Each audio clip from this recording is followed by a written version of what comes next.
Nighttime in D.C. and on opening week, it's Game 2 for the Marlins and the Nationals. In our nation's capital, Nationals Park. A little cloudy, a little chilly tonight, but the Marlins try to even the score. The Nationals, a come-from-behind win in Game 1. Hi, everybody. Rich Waltz along with Todd Hollinsworth. Welcome back to D.C. When last we left the Marlins, the Fish had a 2-0 lead, a couple of big home runs, Bryce Harper and Adam Lind. Washington had a Game 1 win. Had to wait a day to get back out there. Marlins are anxious to do that. Well, and there's a lot of good things that I think came out of game number 1. The first part of the game, they won. The second part, not so much. But you know what? Tanner Roark, familiar foe on the mound. Good numbers, good swings tonight, hopefully a little bit more offense. I think the Marlins are really interested, and I'm sure fans are as well, to see what Dan Straley looks like in a Marlins uniform. Had a nice spring, and he's trying to follow up an outstanding year last year with the Reds. You're not going to listen for the word velocity tonight. We're not going to utter that word. We're going to talk about unpredictable. We're going to talk about movement. We're going to talk maybe a little bit about vertical and horizontal as we talk about the strike zone, but that's who he is. Now, Tanner Roark was one of the better starters in the National League last year for the Nationals. Why did Miami have success against him? Well, you pair that with the hits that they had against him and the walks. You see it right there. That's a whip of about 1.5. The Marlins, one of the best teams against Roark last year, and they got to see him a lot. 6 starts against him last year, so a lot of history. I like that, breaking out the whip right from the get-go here in D.C. Don Mattingly and the Fish had the bats going early. And they'll try to get going early tonight. It's Miami and Washington.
On Fox Sports Florida is brought to you by Southwest. Transparency, low fares, nothing to hide. And by your local Toyota dealer. Let's go places.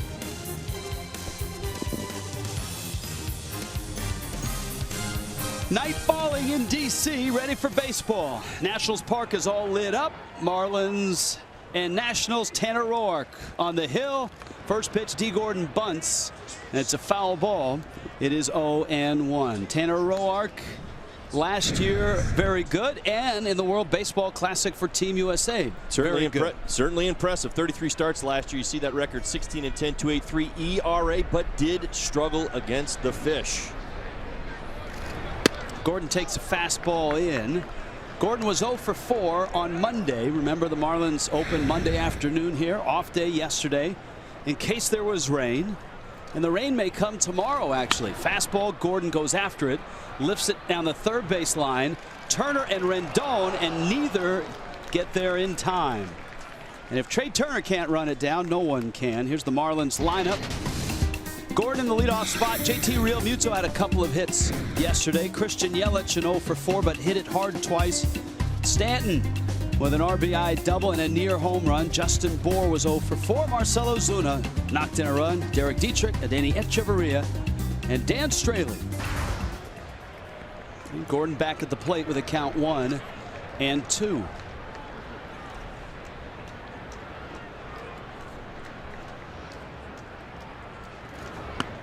And a fastball is high. Much of the talk coming into this season about D. Gordon was, could he bounce back to his 2015 form when he led the National League in hits, batting average, stolen bases, and he swings and misses. It would look like a running fastball. There's one out. Take a look at the Nationals defensively. It's your Southwest Nationals defense. Jason Worth going to be in left field again. Adam Eaton, Bryce Harper. Around the infield, Rendon, Turner, Murphy, and Zimmerman. Wieters, Mr. Roark, who we talked about a little bit, on the mound. Bryce Harper ensconced out there in right field. Here's Realmuto, who really looked good in yesterday's ball game, and maybe that shouldn't have been a surprise, because Realmuto last year was outstanding on the road. And on Monday, he had solid at bats with a couple of hits. This is last year. Look at Realmuto at .352 away from Marlins Park, which is odd because Realmuto is a line drive guy, and you would think those numbers would translate in Miami, which has big gaps. Outfielders play deep. Well, it's not always explainable, Rich. I mean, sometimes you just get into a good rhythm on the road. Sometimes you get into a good rhythm at home. I was a little bit of both, honestly, and sometimes that's just the way that it goes. But I'll tell you, great at bats in game 1, which leads me to believe expect a big April from Mr. Realmuto.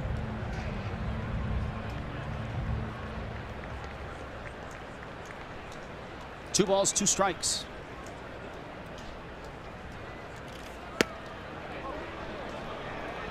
Good takedown in the zone. Pitcher's pitch right there. You're going to see 3 different fastballs from Roark tonight. You're going to see the cutter, you're going to see the 2-seamer, you're going to see the 4-seamer. Goes about 92, 93 miles an hour. You see him working on Realmuto right now.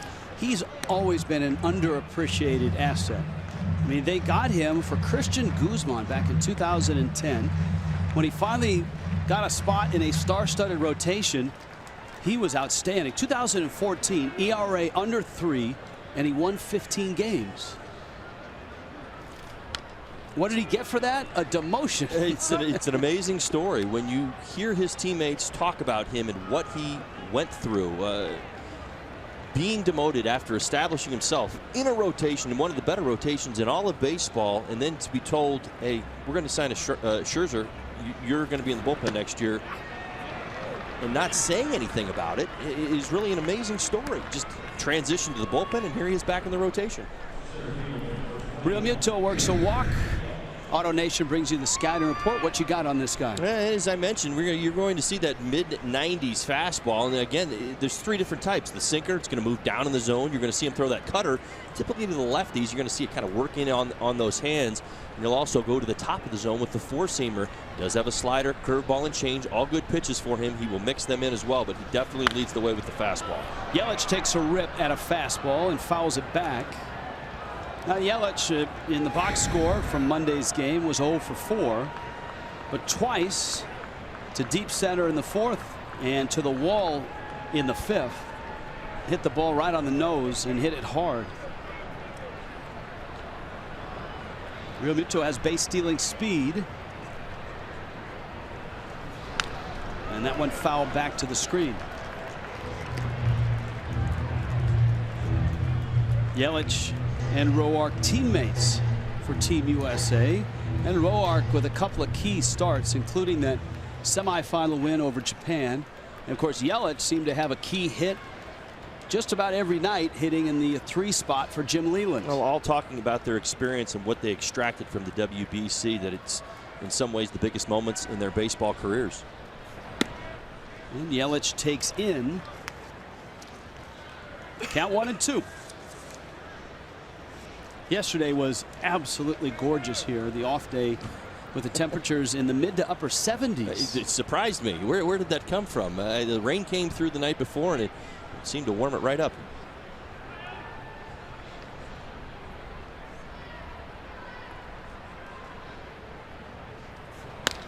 Yelich into center field. That's a base hit. Realmuto races around second, not stopping, and he'll take third easily. 2 things there. Yelich's swing, which was sweet. The other, Realmuto taking third, which is a point of emphasis for Miami this year. Glad you brought that up, and we're doing it early in this ball game. Let's talk about the swing first. Backup slider right there on the outside part. 86 miles an hour, stays on it. Good 2-strike approach. Well, right back up the middle. Realmuto being ready to run right there, expecting the contact. You see him slide, gets a good break, sees that it's through, and then turns on the Jets. This is a point of emphasis. Don Mattingly talked about this in spring training repeatedly, being able to take the extra base and continue to put pressure on the opposition by being better base runners. So here is Stanton now. He has homered 3 times in 25 at-bats against Roark. And he got a fastball right down the middle for a strike. Ron Copa calling balls and strikes. Ed Hickox at first. Chris Conroy at second. Jerry Meals at third. Stanton a laser double to center on Monday. And then a ball that got to the top of the wall.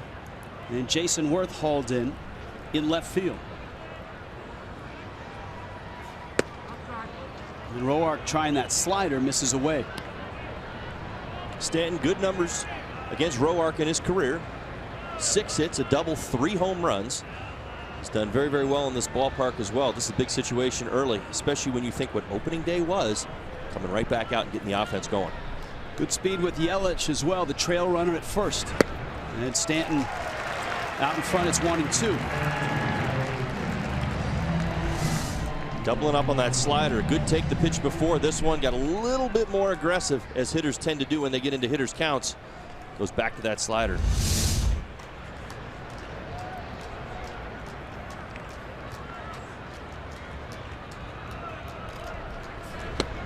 And he got him.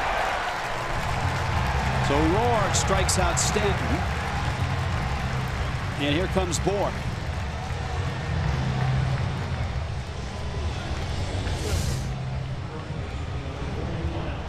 Good sequencing by Roark and Wieters right here. Wieters wanting the fastball at the top of the zone. 2 sliders down, fastball up.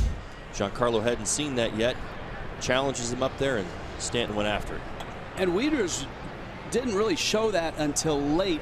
Oftentimes catchers will telegraph that early, which tells you it's a fastball if a catcher puts the glove up, especially with 2 strikes ahead in the count. Now Bohr 0 for 4 on Monday, and he takes a breaking ball for a strike. This is an interesting matchup. You see Bohr's numbers against Roark, and that's pretty common because Roark very good against lefty bats, especially last year. Couple homers against him. But speaking on the whole, we got to get Mr. Bohr. The Marlins want Mr. Bohr to get going here. Last couple games of spring training, first game of the season. Love to see his bat start to erupt here. Big spot, couple outs, runners on first and third.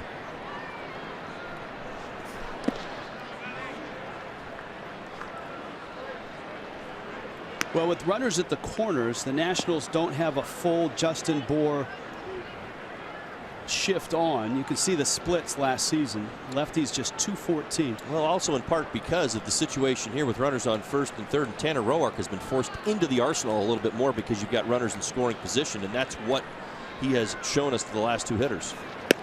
Changeup, slider, curveball. Good take by Bohr, and the count now 2-1. Changeup just off the corner. Roark at one time was dubbed King of the Called Strike by Fangraphs a couple years ago because he got a lot of them. Not on that one, though. It misses in the count 3-1.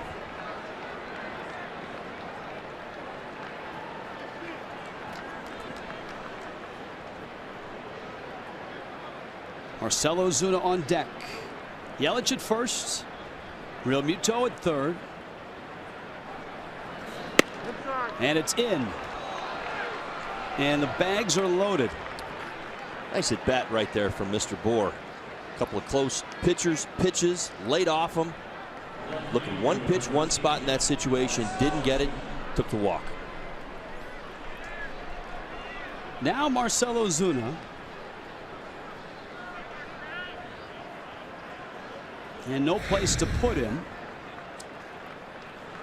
Ozuna had an RBI single against Steven Strasburg on Monday.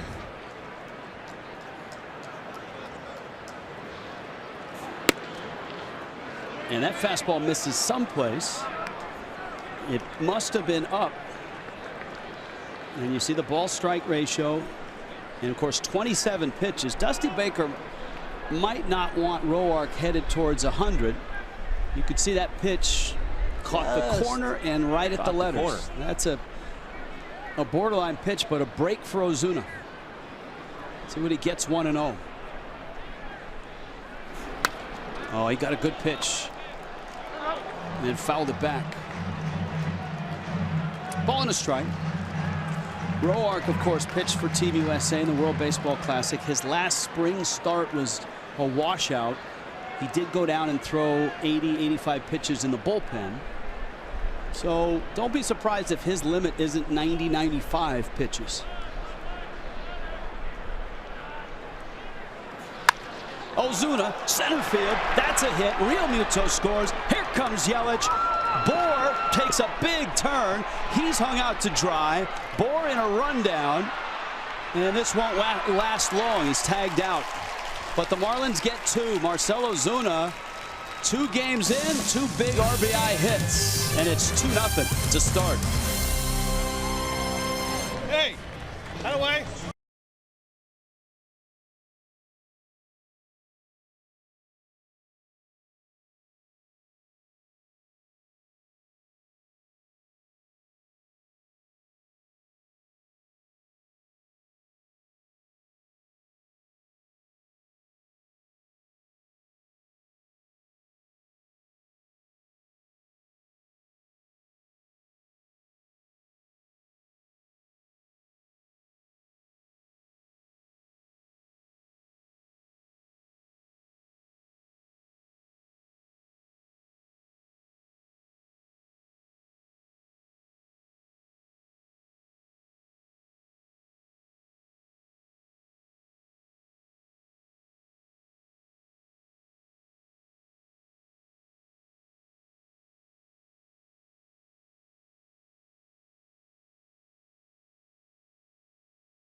Marcell Ozuna provides both runs with a 2-out single. Washington's lineup.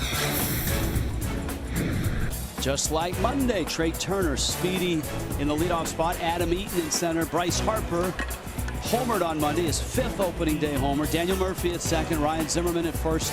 You've got Anthony Rendon, Jason Worth all the way down in the 7th spot. Matt Wieters, it's a pretty good hitter, hitting 8th. That's a deep lineup, and Tanner Roark is in the 9th spot. Filled with lots of lefties. Dan Straley, 28-year-old out of Springfield, Oregon. Gets Trey Turner, Adam Eaton, and Bryce Harper. And his first pitch, a 90-mile-an-hour fastball, for strike one. And you see the numbers last year with the Reds. Now keep in mind, he was claimed off waivers by the Reds from the Padres at the end of spring training. That's kind of how far he had fallen. He spent a lot of time in AAA in 2015 with Houston. But between the 15 and 16 season, Todd, he really changed his workout regimen and biomechanics, and he did it in a kind of a cutting edge performance center in Seattle. Sabermetric driven, yeah. Weighted balls, a lot of focus on hip turn and movement and weight and the ability to endure. It's not about, it is in some part about gaining velocity, but it's also about gaining endurance and spin rate and understanding the value with that. His secondary pitch is all part of the program that he was a part of. But to your point, this is his 5th organization since 2014, and his career was going in a different direction. So he took it and said, hey, I got to make some adjustments. And he has. Oh, he had a terrific season with the Reds following that. Turner in the air. Yelich has a good look at it and makes the catch. Miami's defense tonight is brought to you by Southwest Airlines. Here is your Marlins defense. Ozuna's going to be in left field. Yelich, you saw him make that nice catch right there in center. Stanton over right. Dietrich, Echevarria, Gordon, and Bohr around the infield. Realmuto behind the dish again, and Dan Straley on the mound. Good start. You're going to see him change it up. You're going to see high. You're going to see low. You're going to see inside. You're going to see outside. You're going to see change in velocity. He is, in some ways, what guys will call a kitchen sink. He'll throw anything at any time in any count. He decelerates his changeup. He wants spin rate on his elevated fastball. He will try whatever he needs to get out. He's behind Adam Eaton at 2-0. Now Dusty Baker's lineup goes Turner, and then the parade of lefties start with Eaton, Harper, and Murphy. What Baker said this morning, and even Don Mattingly talked about it earlier tonight as well, since the Marlins don't have a lefty, a situational lefty out of the pen, Baker can stack the lefties in the lineup 3 in a row. And against a team that does have a dominant lefty in the pen, Dusty probably doesn't have Eaton hitting second. Well, that's going to make sense. I mean, you're not going to change. And I mean, these are the circumstances that the Marlins have. They're going to do what they can do under these circumstances. Jeff Locke's not available right now. Echevarria the catch. Straley's got a couple balls in the air and a couple of outs. Let's scout to avoid those splits. Dan Straley now, Auto Nation. On the move, as I mentioned, A's, Cubs, Astros, Reds. Now the Marlins, 5th team since 2014. I'm blown away by that last stat. That's not really that big a deal to me. 2016, 31 home runs allowed, tied for the National League lead. First of all, you know who he was tied with. Second of all, 18 of those home runs were on the road, not in Cincinnati, which is a home run hitter's ballpark. Well, this is a home run hitter here. Harper takes a strike. And look, he's tied last year with a guy that won the Cy Young. So he gave up 31. Max Scherzer gave up 31. 1 blue, 1 brown. That's new here at Nationals Park. Up in right field above the Blue Smoke Barbecue and the Shake Shack. Little Max Scherzer look for you. Got a backwards K in the blue eye and a swinging strike in the brown. Marlins will not face Scherzer. His debut will come on Friday. And Harper takes down low.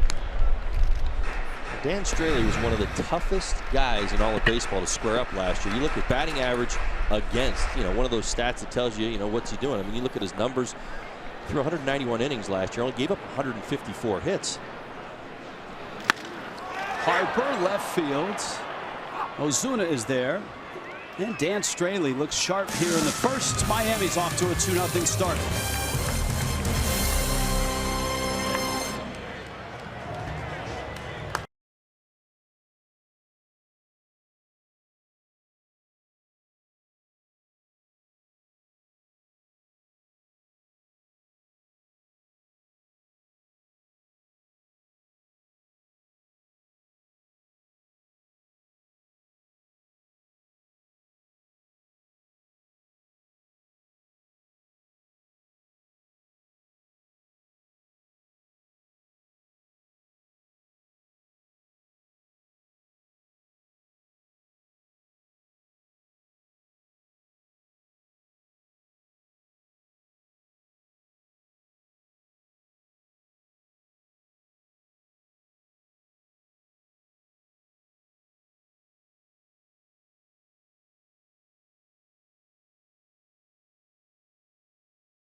Miami on top. Marlins really pushed Tanner Roark in the first inning. 29 pitches. Miami picked up 2 runs on 2 hits and 2 walks.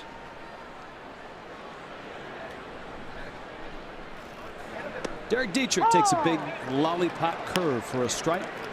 Denny Echeverria and then Straley for Miami in the second.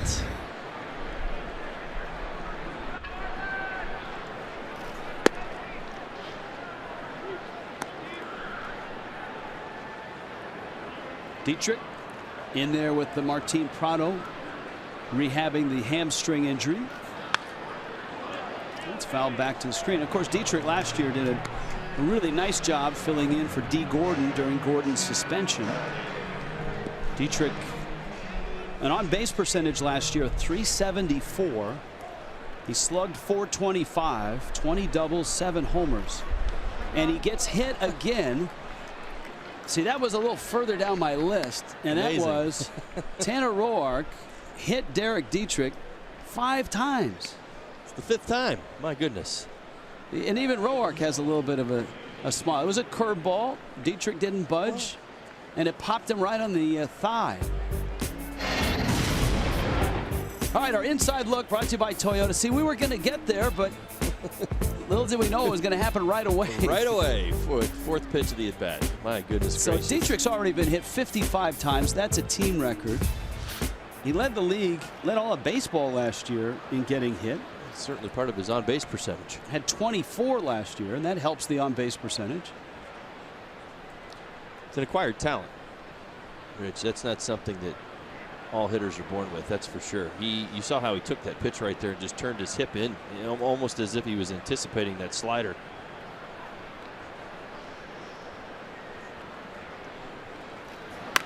Echeverria now, and he fouls it back. You got to train yourself to almost not get out of the way of that pitch. I mean, we all think every time I saw baseball coming my way, get out of the way. That's what you want to do. He, on the other, it's thinking just the opposite. Here comes that slider in, and it's if you can do it. I played with the Craig Biggio who did it all the time. Take it with 2 strikes. You find yourself over there at first base. Now, in that case, it was a slow curveball. And if you identify that pitch and you're Dietrich, you know it's not going to hurt as much as a 94 or 5 mile an hour fastball. They all hurt. They all hurt. You feel them. I mean, I've been hit with curveballs in the top of the foot, and you feel it for a week. But to your point, it is an acquired taste. I mean, you have to train yourself to do this. I look forward to a conversation with him about it. I could never get there. Echeverria chases a fastball, and he strikes out. And here comes Straley.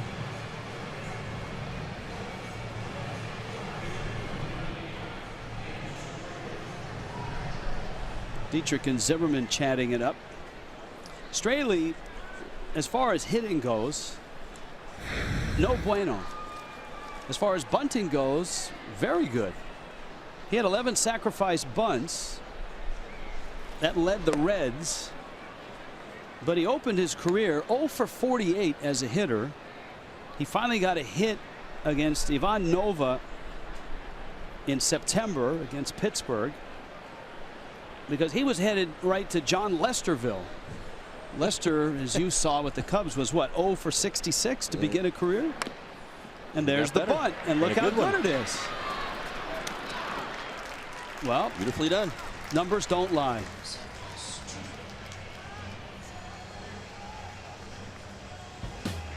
Marlins home opener almost here. April 11th, opening nights, Marlins and Braves at 7:10, and every fan gets a 2017 magnetic schedule courtesy of Papa John's Pizza. It's a big celebration. It's opening night in Miami. Baseball returns. Go to marlins.com for tickets.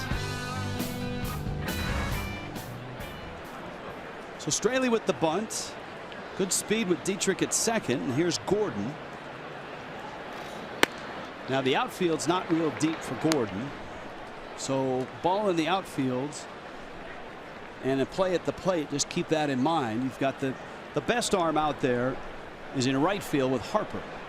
All capable. 3 good arms out there. Adam Eaton, saw a lot of him. Chicago White Sox. He's got a very accurate, very good arm as well.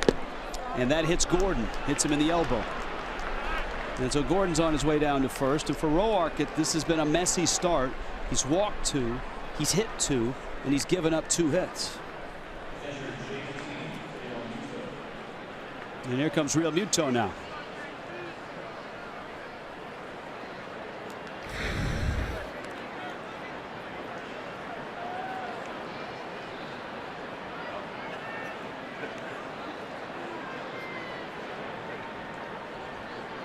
Worked a walk in the first. 2 hits, including a double in the opener on Monday. And you have great speed now. Dietrich, of course, at second is good speed. Gordon can fly, and he's the trail runner at first.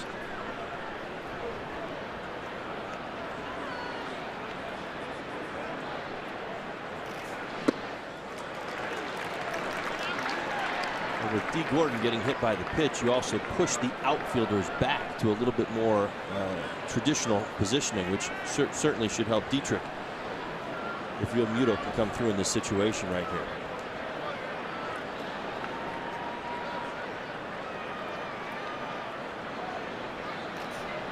Breaking ball kicks away, and everyone's going to move up 90 feet. Dietrich to third, Gordon to second. It's a wild pitch. Well, Wieters does everything he can to keep that breaking ball in front. He does originally, but it kicks off his pads, and everybody's able to move up right there.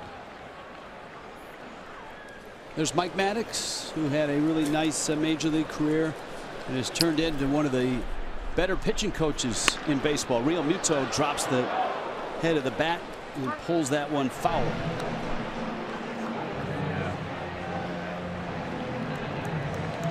It's 1-2.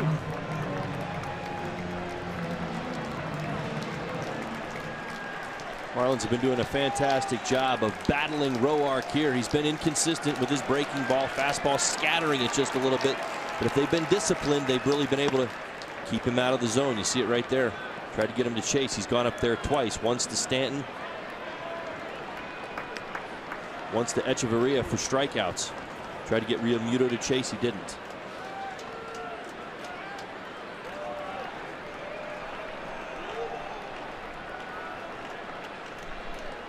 2-2. Another high fastball. We noted early that Dusty Baker probably isn't going to let Roark get up over 95, 100 pitches. And he's about halfway there right now. And it's even the way you're getting to 95, 100 pitches. If in fact he does get there, laboring in the first inning, laboring here in the second inning as well. That pitch count is getting out of control, but he's throwing a lot of pitches in a row with pressure behind them. Counts full. Gordon at second. Dietrich at third, and Roark wants to talk with Matt Wieters. Gives us a chance to check in with Jessica Blaylock. Jess? So you guys were talking about Tanner Roark and his pitch count. That's actually something that Dusty Baker spoke about earlier today at his press conference. He said that Roark would come out and want to throw a complete game, but they have to be smart with him, especially considering that this is his first start of the season and he didn't have a traditional spring training. He said that Roark is not on a specific pitch count. Rather, Dusty Baker is going to keep an eye on his body language on the mound. Is he starting to labor? You have to wonder how long they're going to keep him in this game. Trey Turner handles the ground ball. Miami threatens, but does not score. It's 2-0.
Look at this. The sky right now around Washington, D.C. is just lit up with all the colors you can imagine. Marlins fans, if you can't catch the games on TV, you can stream them live on your mobile device with Fox Sports Go. Download the app, take Fox Sports Florida and Marlins baseball wherever you go. Gorgeous sky.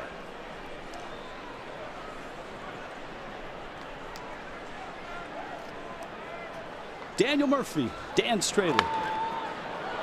And Straley 90 miles an hour. Murphy fouls that back.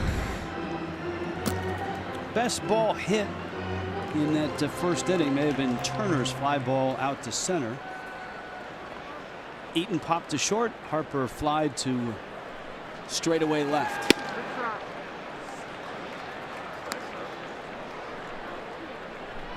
Dan provides you with a comfortable 0 for 4.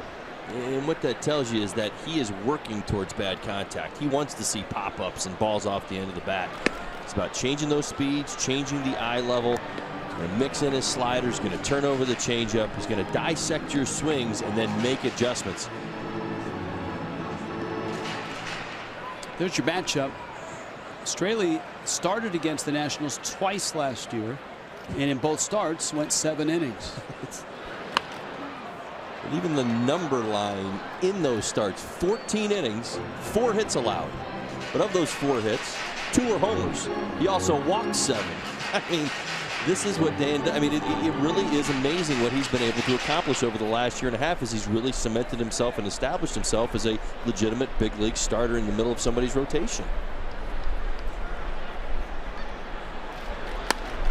Another breaking ball on a hop Gordon. And the outfield grass throws him out. So the first 4 retired by Straley.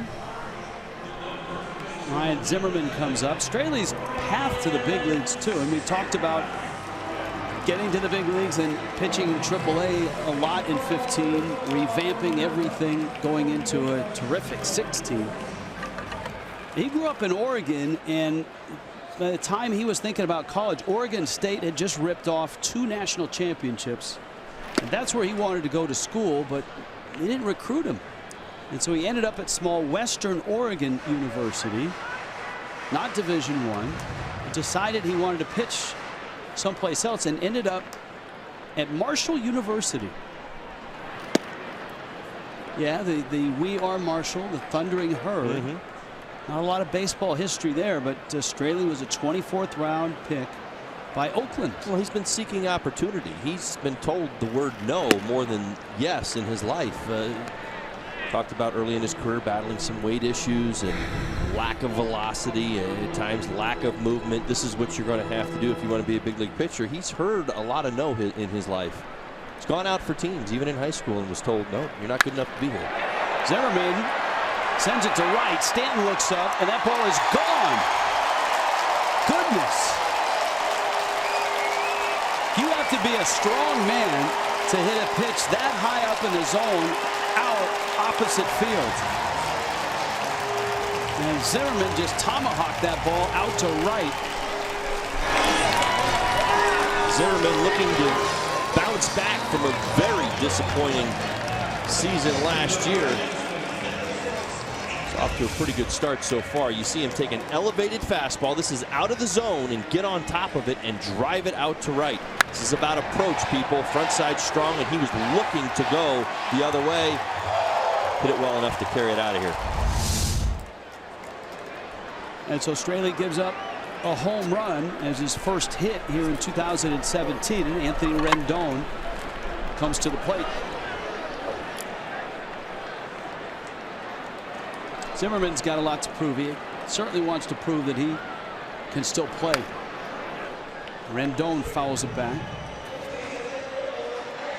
This is a guy you'll probably see in that 2 spot when Dusty Baker feels like he wants to move Adam Eaton back down in the order.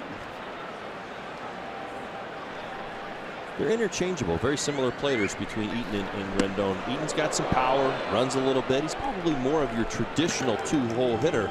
Rendon can do it as well, but because they've got such lineup flexibility and balance with the lefties and the righties, you've got the ability with whoever's on the mound that day to change it up.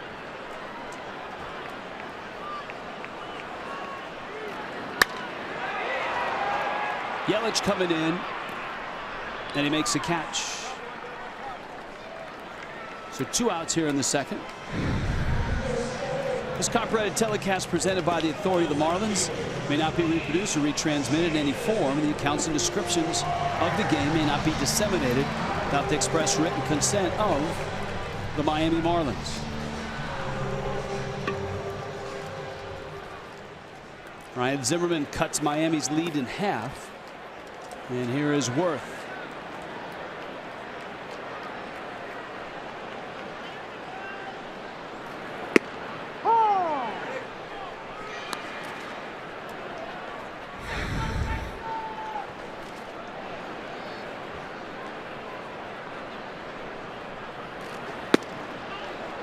Worth with a violent cut there. He was 0 for 4 with 3 strikeouts on Monday. This is the last year of that long contract that Worth signed, coming over from the Phillies. 7 years, $126 million. And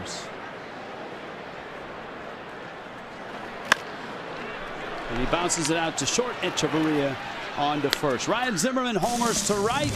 Nationals are on the board. Miami leads it 2-1.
Heads to Citi Field.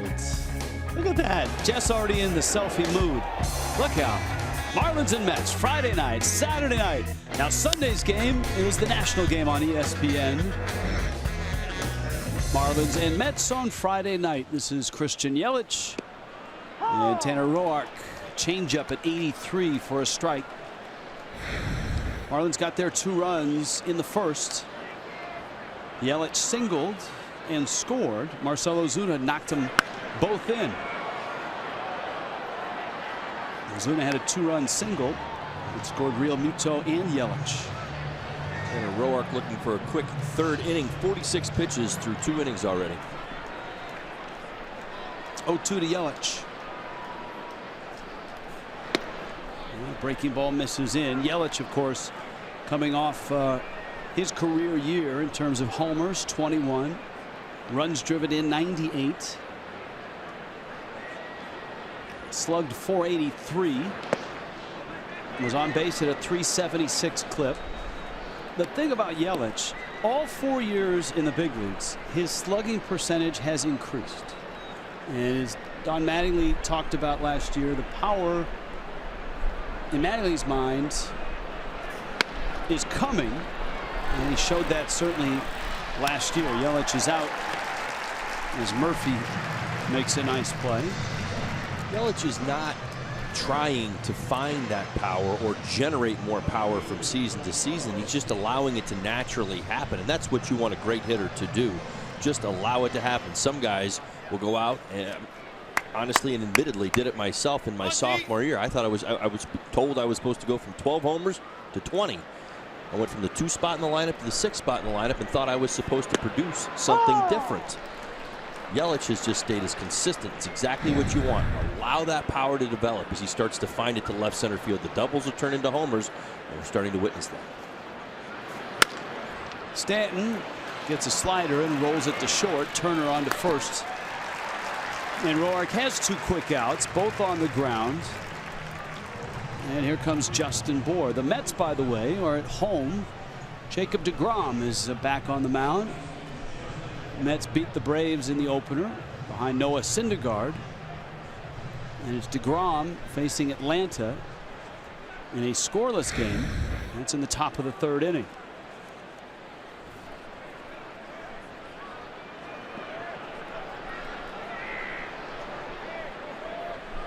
It's the return of Bartolo Colon. Colon back at Citi Field, but pitching for the Atlanta Braves. Very interesting. I heard some reports out today with the state of the Mets starting rotation right now. People almost clamoring, hoping that Bartolo Colon would be back with the Mets once again. He was always the most consistent, took the ball every 5th day, has become quite predictable even though the advanced years are there. What you see is what you get. Now tentatively the rotation to start that Mets series is Wei-Yin Chen against Zach Wheeler. On Friday night, Adam Conley against Robert Gsellman. Gsellman, a right-hander. And then Sunday night, Edinson Volquez against Noah Syndergaard.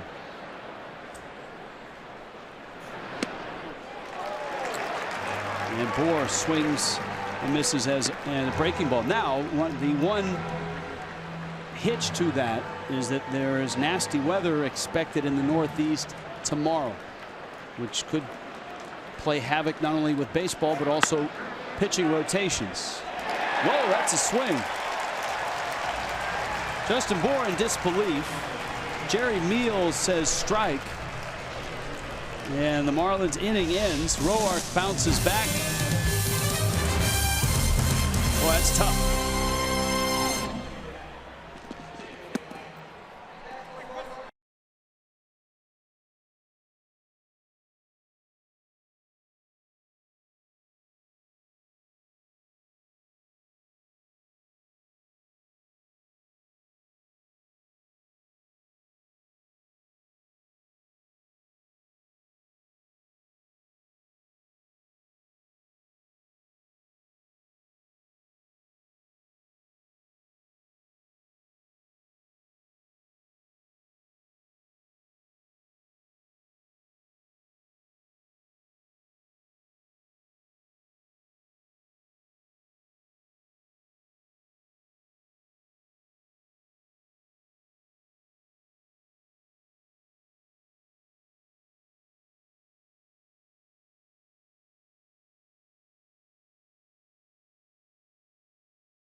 Of calling a check swing from either side by an umpire. Here's a look, and wow, that's. I liked what you said during the break. Yeah, I'm convinced the memo went out. I mean, the way that this is going right now, if you show any kind of movement with the upper half of your body, it's being called, and it's almost as if there was a notice that was sent out we're not going to, there's no safe ground on a check swing. Up the middle. And the throw by Dietrich is not in time. An infield hit there by Matt Wieters. The shift is on it. Dietrich, who's played second and played it well, found himself in a familiar spot. Well, good effort there. Tried to get something on the throw just enough. Mr. Bohr comes up with it. He's still safe at first. Good effort. And you would expect Roark to be in a bunting mood here. You've got Turner and Eaton behind him. Wieters, the catcher, is at first base. There's the bunt. It's a strong one. Bohr's going to go to second, and nicely picked out there by Echeverria. Good aggressive play by the Marlins on the bunt coverage. And they get the lead runner, Wieters. I mean, that's exactly how you get the lead runner. Watch Bohr. He's coming in hard. He's not going to just settle because it's a good bunt down the line. He's got to make a good throw. That's what's so important right there on that play, but does as he spins around, throws a dart to D. Gordon right there and able to get the lead runner. You got to remember as well, Wieters is running, so he had a chance to do that. Man, at the plate's tough to double up. That's Trey Turner. Turner good enough too that he can drop down a bunt and beat it out. And that's a no swing by Ed Hickok. Well, he's first base. If he was at third base, he would have swung. So you think Memo went out and said, "Hey, look, only the left-handed hitters. Any left-handed hitter that flinches." And you say that because Monday there were 2 calls on lefty bats. Yes. And they went around a little further than Bohr did, but they were rung up still as well. close and rung up quite quickly. And both of those went against the Nationals. So maybe you're right. Maybe the memo only went to one side of the field. Echeverria, it's hit hard, got a shot to turn 2 and they do. Turner hit it on the nose, and that helps the middle infield. 2-1 Miami.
Let's check in with Jessica Blaylock. Jess? Hey, Rich, yesterday was an off day for the Marlins, and a couple of players took advantage of exploring Washington, D.C. One of those players was Christian Yelich, who had a chance to go and visit Under Armour. Now, he posted a photo on his Instagram account, but the best part of that photo is the comment from Pete Davidson at the bottom. Pete Davidson is, of course, Yelich's double and a Saturday Night Live cast member. He said, "I expect Under Armour sent to my house. I talked to Yelich about that today. He said that he already got the text from Davidson. He said he's going to work on it and see what he can do, maybe try and get him some Under Armour. So while we're in New York, maybe we can try and catch up with Pete and see if Yelich delivers. Well, I think, and thank you, Jess. I think if Pete Davidson gets his Under Armour, Yelich should be in a skit, right, in one of the upcoming episodes as Pete Davidson's little brother. Sounds good. It's only fair. Marcell Ozuna, Derek Dietrich, and Adeiny Echeverria against Tanner Roark. The fastball is up. Ozuna, 2-run single in the first. Couple hits and 3 RBIs already. Tanner Roark continues to try to get ahead with that two-seam fastball up and in to Ozuna. Showing good discipline. Laying off. That's 3 that he's thrown him in his first 2 at-bats tonight. Career numbers against Roark.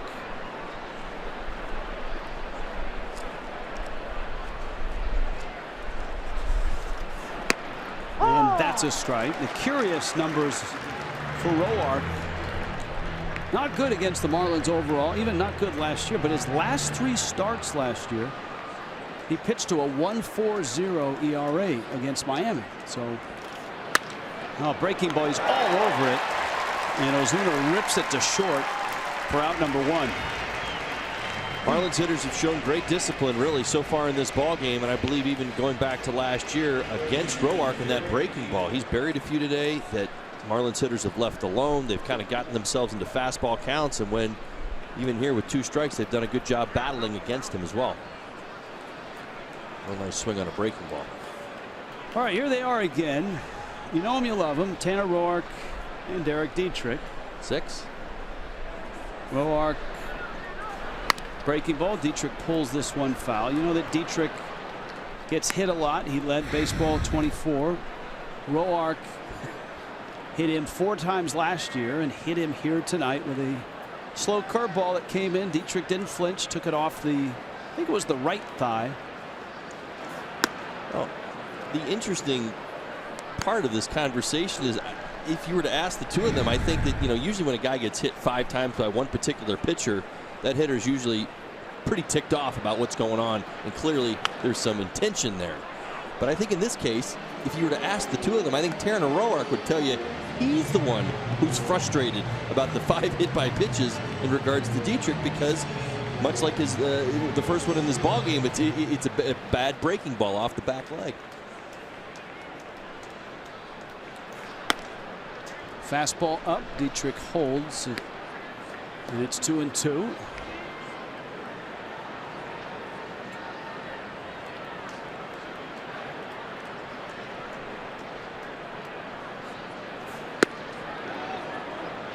And that one is up as well.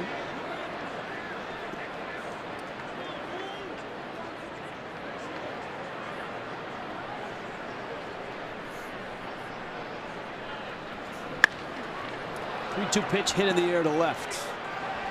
And that's Jason Worth territory.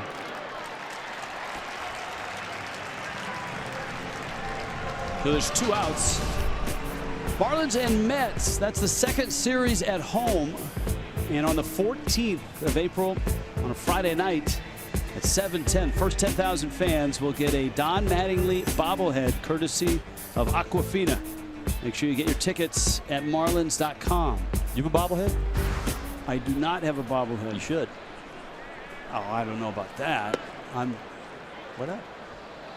Maybe a small figurine, but I don't think I've achieved bobblehead. You think it's status. about achieving something? Right. I mean, just some schmo like me doesn't deserve a bobblehead. Now you, I would assume, Rookie of the Year, bobblehead, probably in Dodger blue. Probably, yes. What do you mean probably? You just moved. So I'm sure it's in a box somewhere. Echeverria to right center field. And Eaton is there, and he makes the catch. Tanner Roark settling into this ball game. It's a 2-1 ball game for Miami.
For more information or to find a participating dealer, go to FloridaKubotaDealers.com.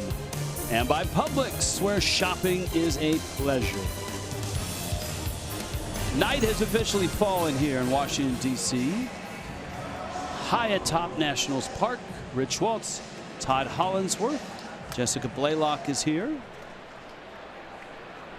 was a beautiful night. John Sulzer is our producer. Christian Roberts, our director. Ken Lee, our graphics coordinator. Alex Horowitz is our baseball historian. By the way, get well wishes for John Chimchuk, whom you haven't met yet. He's our baseball historian at Marlins Park. I can still well wish him. Yes, you can wish him well. Why am I well wishing him? Because he's a good guy, a great baseball historian. I see. Oh, okay. Feeling under the weather. I didn't know. I was trying to read between lines there. I didn't know if there was if I was missing something. Well, we're missing him, so we hope that he's back soon. Dan Straley with a 2-1 lead.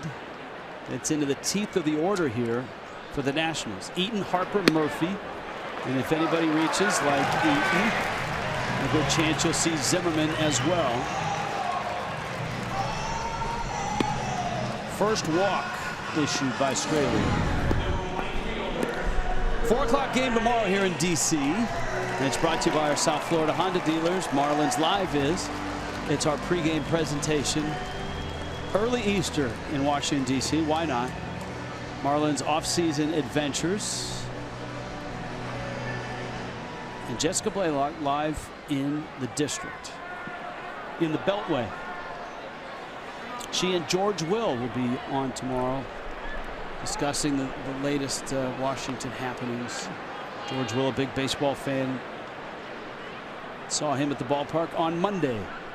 Eaton can run. He's at first. Straley steps out. Are all the press boxes this out? No, that's good news for you. I feel like we're more likely to get hit by an airplane than a baseball. Yes, that's true. Harper goes after it. Remember, with the shift, there's no infielder over there. Long run, Echeverria, and he can't get it. He had to go a long way. He was over by second base when that ball left the bat. You see the shift right there. Echeverria just to the right of second base bag. What an effort to go get this one. Slight hesitation on that first step. I don't think it cost him, but man, oh man, did he have to cover some ground. Great effort.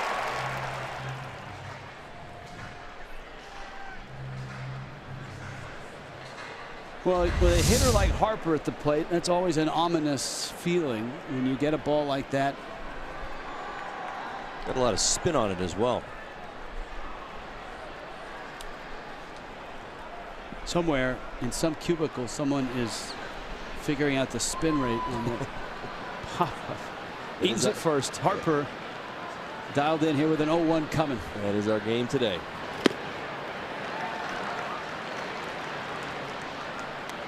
Ball and a strike. Dan Straley will not give in this situation. We'll watch him continue to work. Movement is such a big part of his arsenal, whether we're talking his slider, his changeup, his fastball. He's going to do his best to make pitches, but he is not going to make a mistake out over the plate. The game plan for David Phelps against Harper, according to Don Mattingly today, was if you're going to miss in, and obviously Phelps missed out. And you saw that on Marlins Live. You had a nice look at the target and where that pitch ended up, both over the plate and then over the fence. That's the name of the game. Velocity to hitters today is not what it was even just a couple years ago. Much was made about 94, 95 miles an hour. Deception, a big part of it. But hitters today, they're turning 95 around pretty regularly. We've seen it already in the first couple days of this Major League season. Hitters are okay with velocity now. So gets back to pitching on the corners, making pitches. You're not going to get away with mistakes out over the plate, even though you throw hard. That was your first go-round with Fox Vision, right? On Marlins Live. Fox Vision's a very useful tool. 2-2. Busted bat.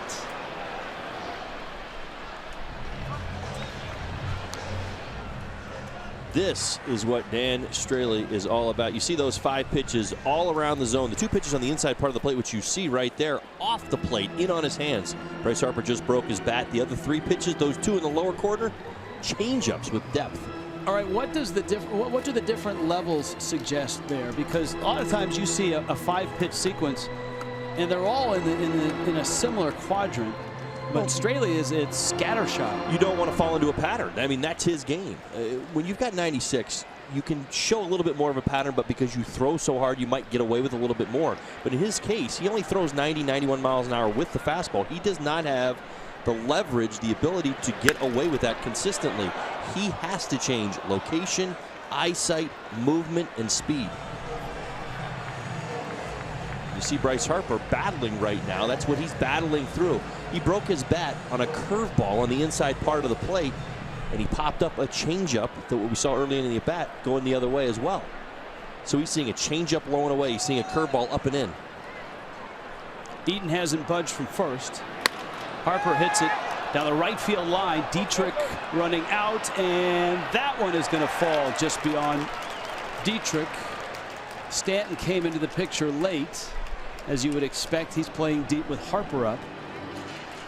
And so that's 2 balls down each line, and neither has turned into an out. Well, this is the changeup from Dan Straley right here. You'll see it early in his hand. He kind of grabs it. You see that circle change, and look how it tumbles into the zone. He doesn't want that ball to spin. It gets down there. Bryce Harper hits it off the end of the bat, but to no man's land. Nobody was able to get there.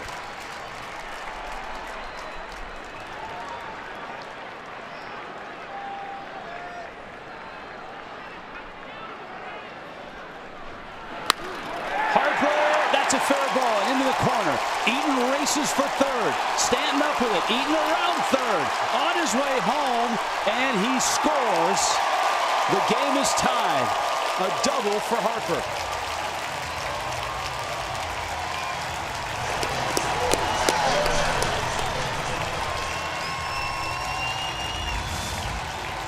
Here's your replay. Fastball elevated. That's the unfortunate part of that. It was supposed to be low and away. He gets it back in over the plate. Bryce Harper, think about it, just fouled off a changeup. He's still thinking a little pull side right there. Gets something he can handle and pulls it into the right field corner. Adam Eaton gets a great break. He's able to come all the way around and score.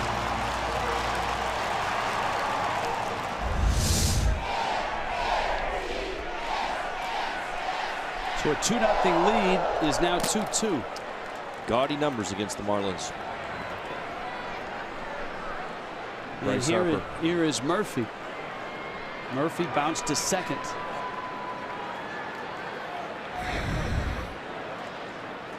Straley's pitch count at 48.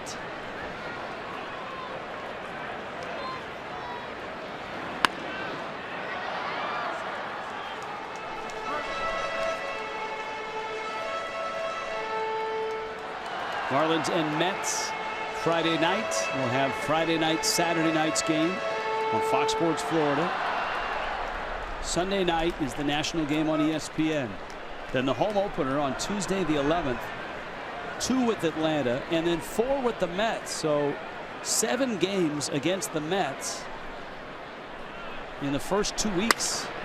That's into center field. Late start by Harper. Yelich has it, and he's not stopping. Throw comes to the plate, and he scores.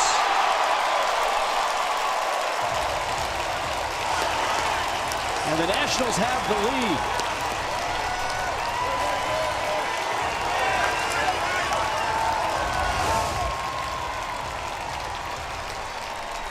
Bryce Harper did not get a great break, but his hesitation, I think, maybe just caused Christian Yelich to hesitate just a little bit. You see him kind of hit back towards the bag, then he turns it on right here. The assumption is that he's going to hold up, but he comes all the way around to score. Yelich's throw to the other side of the plate.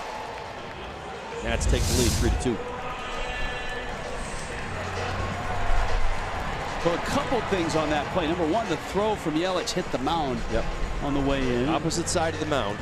And Bob Henley, the third base coach, waved him home, but he did it in a very stealth manner. Just did it with the left hand. So as if to keep that hidden as long as he could. There's a strike to Zimmerman. So a walk to Eaton. Double by Harper. Single by Murphy. And it's 3-2 Washington.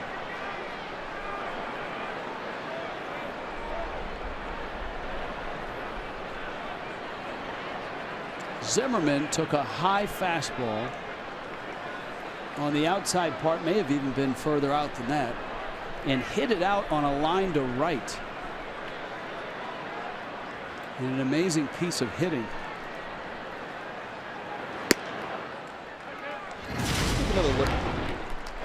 Another look at this home run. We talked about that elevated fastball, almost tomahawking it, but you see that top hand, and the reason it gives you that impression is because that top hand, he wants to stay on top of the ball to get square and hit it like a line drive like you saw. Did a nice job of going outside the zone against Dan Straley right there. Dan actually made his pitch. Zimmerman just did a good job of getting on top of it.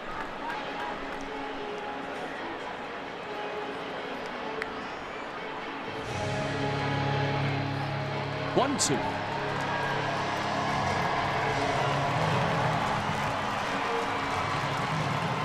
Pitch count up to 53. You got Murphy at second. He came all the way home when the throw came through.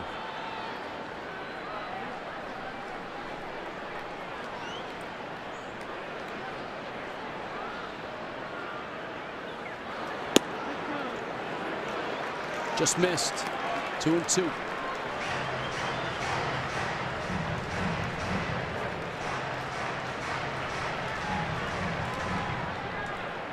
By inning, his highest total, and there's nobody out. Well, the fourth inning represents his second time through the lineup. And second look for these Nats hitters. Zimmerman in his approach so far pretty convinced that Straley's going to stay away from him. I felt that pitch 2 pitches ago, that backup slider was a real good pitch, real good try to get a swing and a miss. See how he's still working at the top of the zone. That is the game plan, even though Zimmerman did take him deep on an elevated fastball.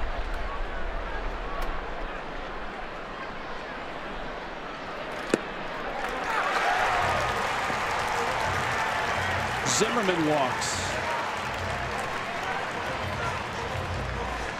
There's your splits this inning. 4 batters, 2 walks, a double and a single. Well, talk about Dan Straley. Movement, location, selection, vertical, unpredictable. Early in the ballgame, first time through the lineup, you saw an aggressiveness from a lot of these Nationals hitters. We saw the fly balls, we saw the ground balls, we saw the ground ball double play off Turner's bat. This go around, second time through the lineup, they're laying off some of those secondary pitches. Changeup right there, slider on the inside part of the plate, and really not chasing, as Dan wants them to do, those pitches outside the zone. Straley in desperate need of a ground ball. Here's Rendon. And Dustin McGowan is up for Miami.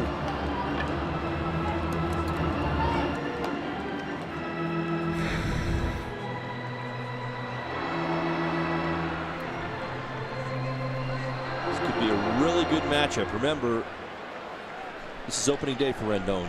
He missed the original opener with that bruised calf, so he's in the lineup for the first time tonight.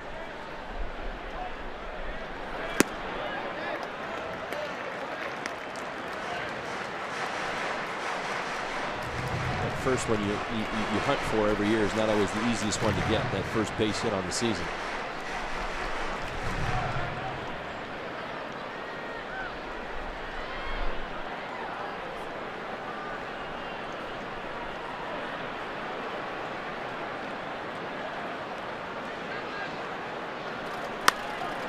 Little pop up, and Gordon is there and makes the catch.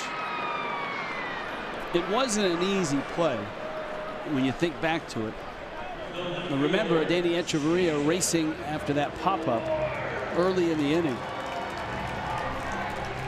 Off the bat of Bryce Harper. Well, it's the game that we see today. And overshifting is such a big part of what teams do and the positions that they want to play. We talk about pitch execution and overshifting. Echeverria almost by second base bag. Bryce Harper up, pull hitter, makes sense. Had an awful long way to go. If he's in his traditional spot, he probably catches that easily.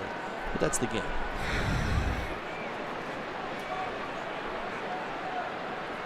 Now Worth. Another pop-up. Gordon out, Yelich in, and it's Yelich, and he doesn't get it. Hops over Gordon. Everybody is safe. Perfectly placed in shallow center.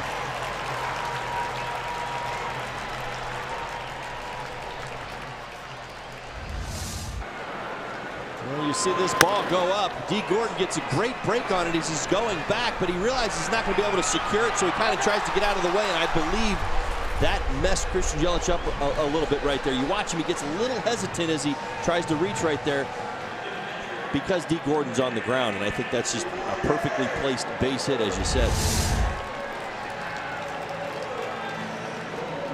Now it's Wieters, and a long inning gets longer for Straley. McGowan is close to ready.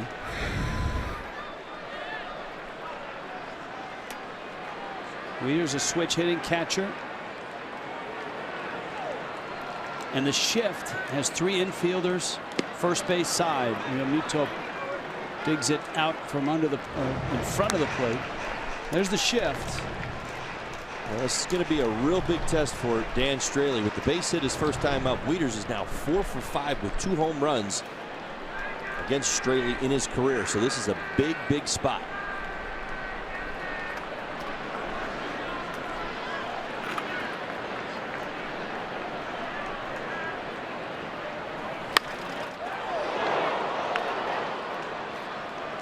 It's a nice play down the line there.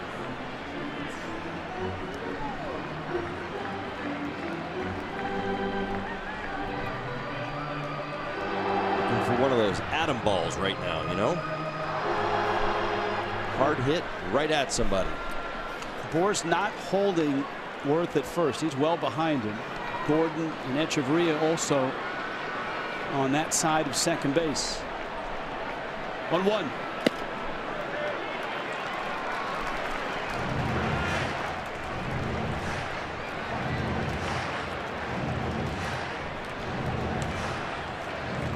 "27 pitches here.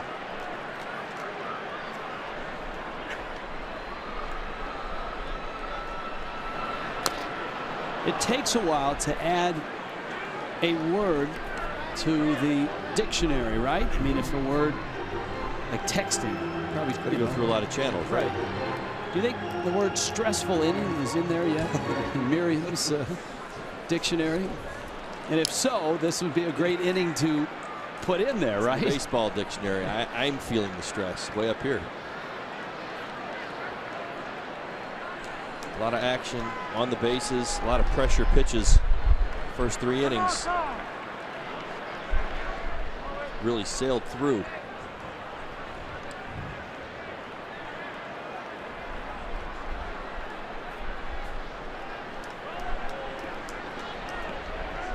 Two.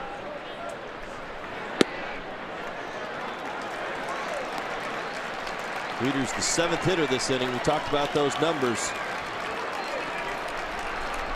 No place to put him. Full count here.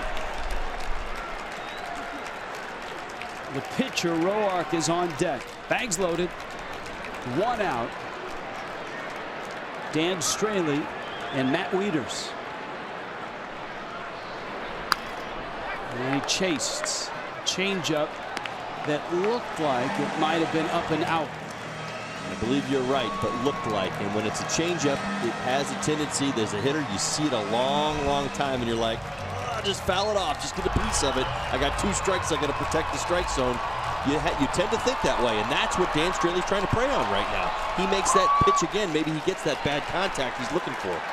So are you looking for another changeup? I'm not looking for necessarily for a changeup. I'm trying to defend the strike zone here as a hitter. There's a bouncer, and Dietrich to his left. It goes into left field.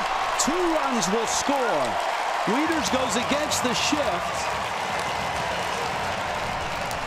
I'm not sure if Dietrich stopped because he thought the runner was going to hit him, or if he thought that Echeverria might still be there, or if he just didn't think he had a shot at the baseball.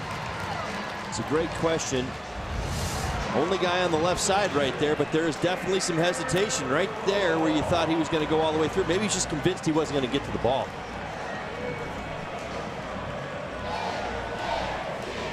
See, he's almost forced to turn his left shoulder in, which I think maybe doesn't allow him to dive and keep that ball on the infield. But with that shift right there, the ball gets through. It's a big, big hit for Wieters and the Nationals, and it's going to chase Dan Straley from this ball game. The Nationals have 4 runs and just 1 out here in the 4th.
...2017 debut, a lot sooner than Don Mattingly had hoped here tonight.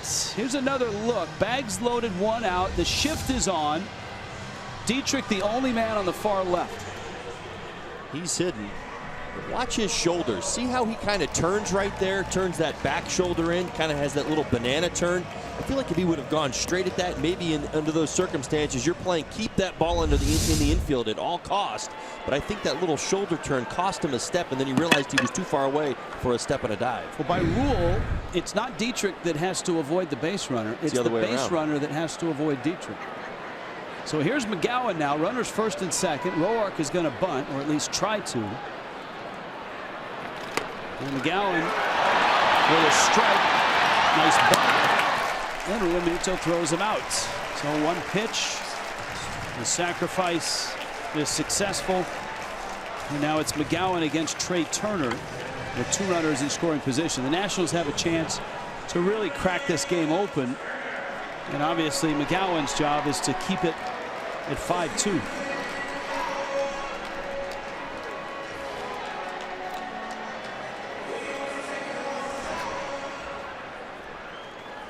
Mr. McGowan outstanding. It's stranding runners. He's definitely in that situation here. This is where you look in the on-deck circle and say, I want Trey Turner because Bryce Harper, or excuse me, Adam Eaton is lurking, the left-handed hitter. Ball in the dirt. Realmuto gets the glove and the body down. Turner is flied out and bounced into a double play. And for Straley, it all went sideways here in the 4th. The leadoff walk to Eaton, the long at bat, and the double by Harper. Murphy single, another walk to Zimmerman. Worst pop-up that ended up as a single, and Wieters' little ground ball that scooted through. Turner fouls that pitch out of play. Great to see McGowan back out there again at 35. This guy's had a career that is marked with perseverance through a lot of physical adversity, injuries, Tommy John surgery, couple shoulder surgeries, a knee surgery. There's some great awards in baseball, and you growing up in the Seattle area know that the Fred Hutch Award, named after Fred Hutchison, who passed away with cancer, Major League manager, is given to the player that overcomes adversity. And McGowan got that award in the offseason. Big ceremony, big luncheon up in Seattle at Safeco Field in Seattle. And there are some great names. Some of the biggest names in baseball have received that award. On top of all those surgeries that I noted, McGowan has pitched his entire career with type 1 diabetes. He pitches with an insulin pump. And as difficult as that is in day-to-day life, can you imagine being a relief pitcher in the major leagues and having to deal with that? I cannot. 2-2.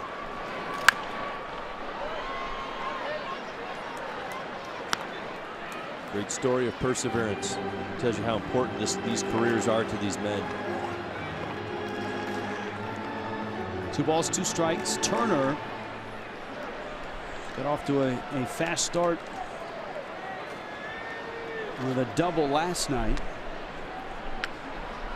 coming off a terrific first year in the big leagues last year.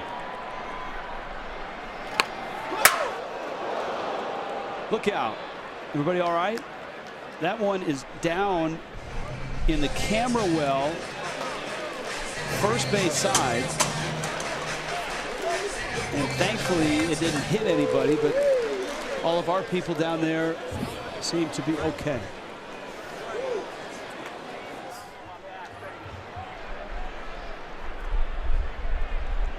Two again. And there's a slider that misses out. It's 3-2. And McGowan last year, on top of all the adversity, was really, really good. An ERA of 2.82 in 55 appearances. Well, it's never been a conversation about Justin McGowan's stuff throughout his career. It's about his ability to keep himself on the field. Think back to his Toronto Blue Jay days, very much the same conversation. You see, he's got good stuff. Good live fastball, slider, changeup combination. And there it is, the slider. And there's the slider. And he strikes him out, but a long inning that has the Nationals on top now, 5-2.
The first pitch from Charlie Huff. Strike from the inside corner. That's the way to start a ball game. The Senator Jay Randolph and Gary Carter on the call, and our very own Jeff Conine 4 for 4, inaugural game. Look at Cookie Rojas coaching the heck out of third base there. Look at Tim Wallach defending third base for the Dodgers. First pitch, Tyler Moore pinch hitting, and he blasts one to center field off the wall. Moore, in his first at bat as a Marlin, the former National, blisters one to center. How about that? He was a fan and a player favorite when he was here. He is a very well-regarded guy. Yes. And Tanner Roark got a fastball in, and Moore knocks it over the head of Adam Eaton. So much for introductions.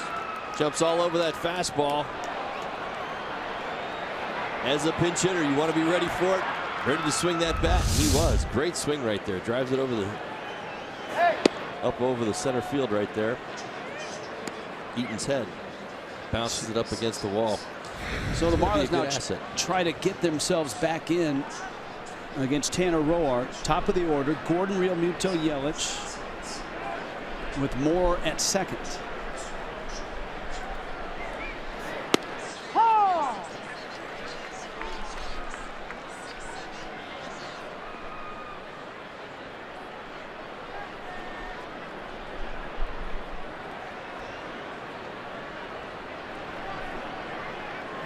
So a double by Moore.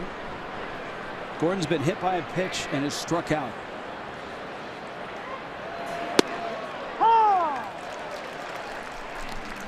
So McGowan gets a strikeout to end the fourth, and Wickren is up to pitch the bottom of the fifth. Remember, you're carrying that extra arm down in the bullpen. See the ability, the opportunity right there to pinch hit at the bottom of the inning, and leading off the inning with Moore right there. Boy, D. Gordon chases a pitch that was up and out.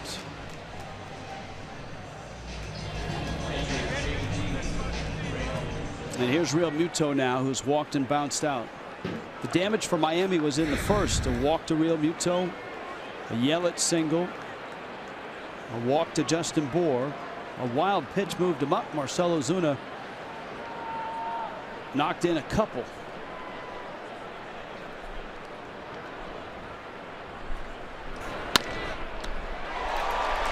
And Roar goes up to get it.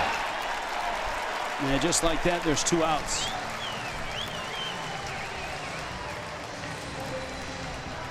Tanner Roark has really settled down after those first 2 innings. Marlins had him on the ropes.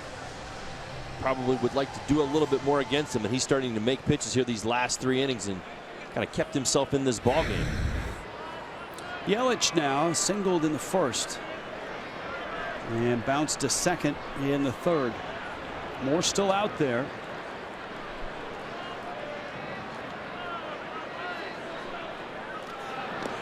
That was the importance of the strikeout of Gordon. The inability to move Moore from second to third and get him there with just 1 out. You know, it's part of the little things. It's even the pressure that's applied to these situations. Saw early in the ballgame, Tanner Roark was having to make pitches. He's got guys on base. He went to the arsenal early because he's constantly having to navigate through the traffic that's on the bases. And right now, got a runner on second base. Some early swinging. Realmuto, he's only made 4 pitches since the double. I mean, that's the point. The Marlins have been a little bit more aggressive in this inning, and the inability to get him over to third base doesn't apply that pressure. Now he thinks he can get out of this inning. Dusty Baker watching his ball club for the second game in a row, down 2-0. Have rallied to take the lead.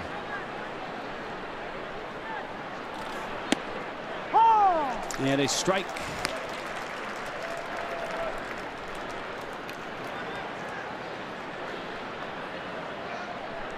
And remember, Roark had the high pitch count in the first, C29. He's slowly worked his way down the ladder. That's the that pitch right in the middle inside that was called the strike. And Yelich tries to turn on a pitch. Murphy gets him, and the Marlins waste that double by Moore.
The 5th opening week for the Marlins at home, and on a Tuesday night they open against the Atlanta Braves. 11th and 12th against the Braves. Mets from that Thursday through Sunday, the 13th through the 16th, and on Friday night, Don Mattingly bobblehead.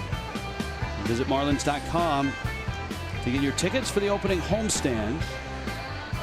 Marlins opening here in D.C., headed to New York for a 3-game weekend series on Friday night. Nick Whitgren now takes over for Dustin McGowan. Dan Straley went 3 1/3, 6 hits, 5 runs, and McGowan just the 3rd inning and just the 1 hitter, and he got a strikeout. Whitgren, you see, had a solid season last year, 51 innings. You're going to see the fastball most of the time. He'll mix in that curveball and changeup to go along with it. That's what's going to lead the way.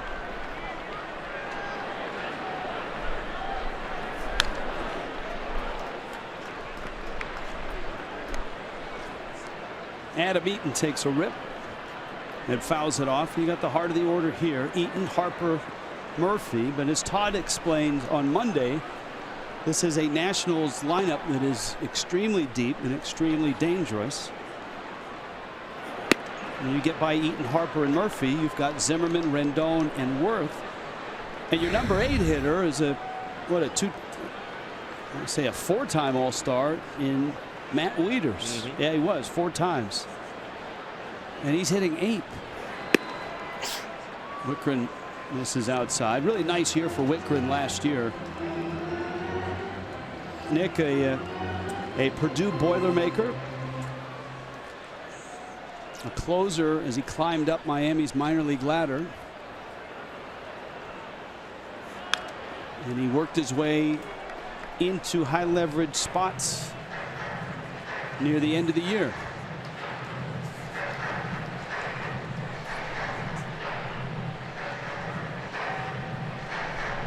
It's a guy that had 84 minor league saves. 25-year-old.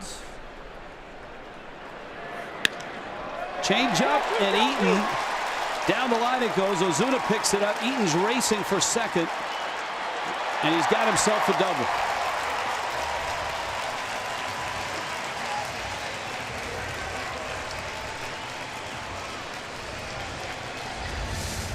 Adam Eaton gets a changeup away. You see that tilt right there as it fades to the backside, but he stayed on it and goes with the pitch. That's what you want to do as a left-handed hitter. He's rewarded with a double down the left field line. I think people focus on his defensive numbers, and certainly they're good. He was a finalist for a Gold Glove and a Fielding Bible Award last year. He's a really nice offensive player, too. I mean, his on-base percentage was .362. He's got power. He can run. A .284 average. Handles lefties pretty well. 29 doubles, and he led the American League with the White Sox with 9 triples. Here's Harper now.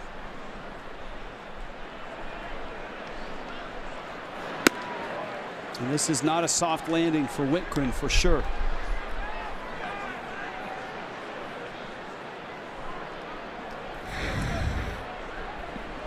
Harper a lengthy at bat. And an RBI double in the 4th. He popped up down both lines.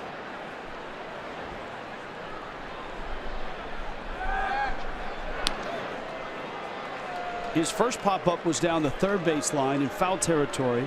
And Danny Echeverria, who was behind second. This was with the runner at first before the rally got rolling. Edge went a long way, got there, and just overran the ball. It landed behind him. Harper would then pop up down the 1st base line, but neither Stanton nor Dietrich could get there in time.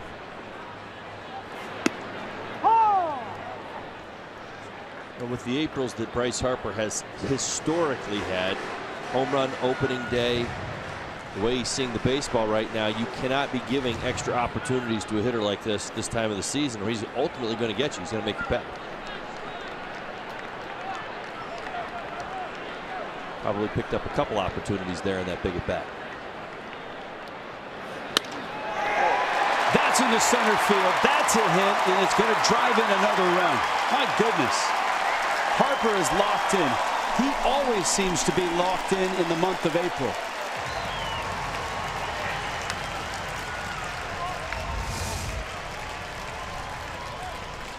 Exact same pitch that he threw to Adam Eaton right there. Bryce Harper does not roll over it either. Stays through it. You see the tilt as that ball's running away from the left-handed hitter.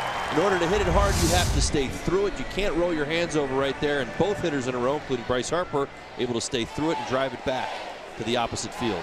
By far, April is Harper's best month as a big leaguer. The slugging percentage well over 600. 25 home runs in April, including yesterday.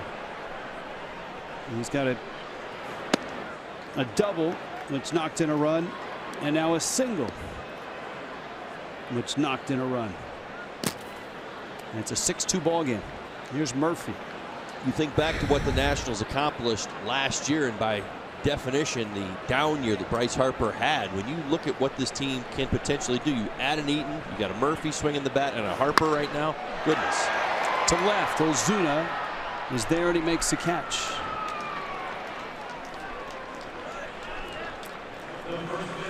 And it brings up Ryan Zimmerman.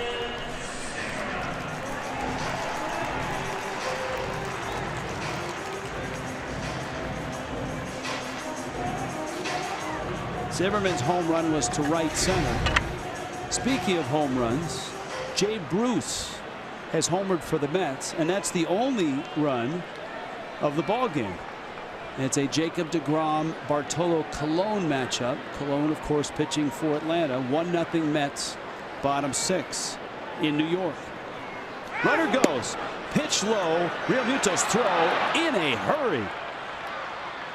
The fastest pop time in baseball the last 2 years, and it's on full display there as he throws out Harper by a good 10 feet. And we got to witness it. Not only that, got rid of it quick, but it is a perfect throw right leading D. Gordon into the tag right there. D does a nice job getting down and putting that tag in there, making sure Bryce Harper doesn't get to the bag.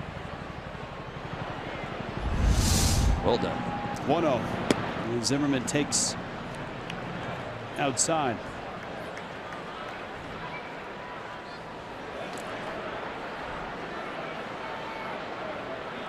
Realmuto 30%. Caught stealing last year. League average 27%, so he was above league average.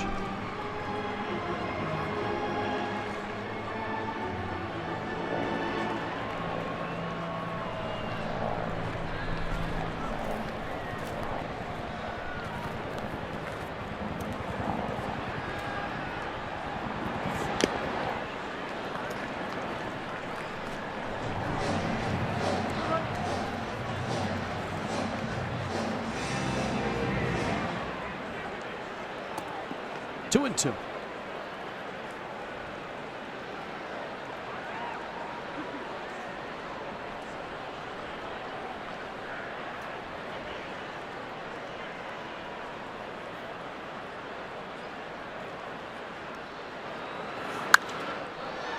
High pop.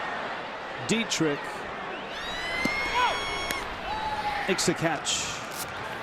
Another run in a 6-2 lead for the Nationals.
In our nation's capital, once again, the Marlins a 2-0 lead erased in a 6-2 Nationals lead. Todd Hollandsworth still looking dapper in the middle.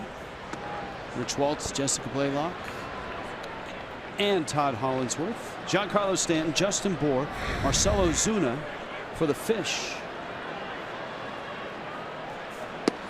And Stanton takes a strike. Tanner Roark was on the ropes. He threw 46 pitches in the first 2 innings.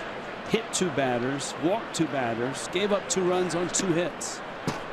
And Miami had momentum and the lead.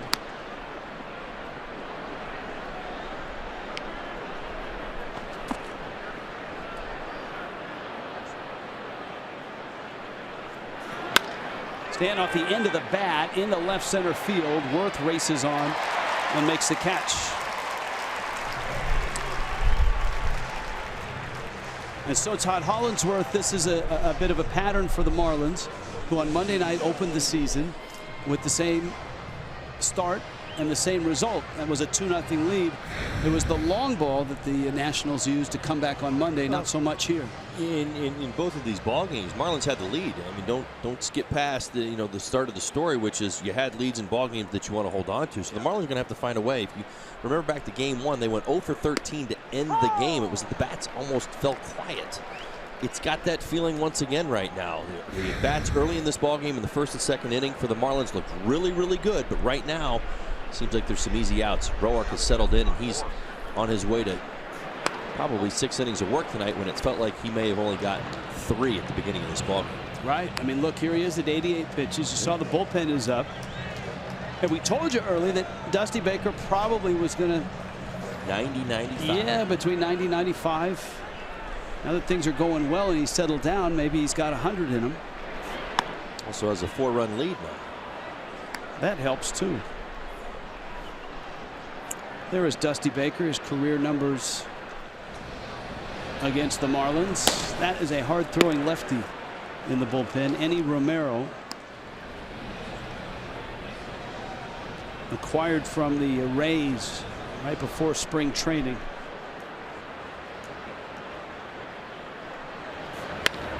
Two and Bour. Good decision by the ball girl down there. She made a sterling play early, but on that one, move. Not a hero. That's Katie, the ball girl. 115 off the bat. 115 off the bat. Yeah, that was hard.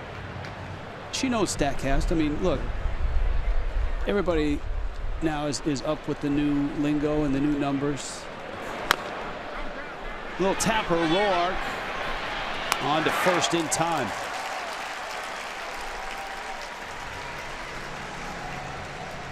Big 3 basketball. Allen Iverson, Chauncey Billups, Kenyon Martin, Jermaine O'Neal, and other legends of the hardwood.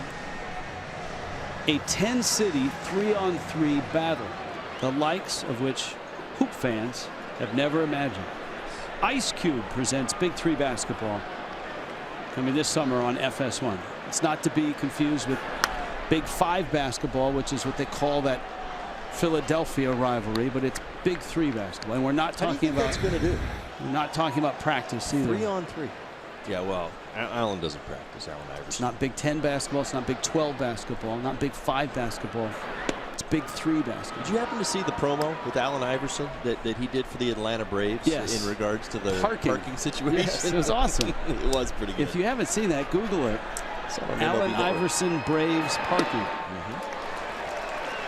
It's a great takeoff. Parking of his practice rant from his days with the Sixers. He actually is a pretty. I mean, he's really good in that commercial, right? Ozuna, 2-run single. He's lined out. And Tanner Roark gaining steam as the game has gone on. And down goes Ozuna.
But the Nationals chased Dan Straley with a run in the second and 4 more in the fourth. Anthony Rendon, Nick Wickren with Jason Worth and Matt Wieters to follow. And a breaking ball for a strike opens the Rendon at bat. He's 0 for 2. Now, I'm not one to sell anybody on momentum inside of a baseball game. It's very debatable. Clearly, the way this game started to where we are here in the bottom of the 6th inning, a lot of different emotions, a lot of different feelings right now as the Marlins are chasing 4.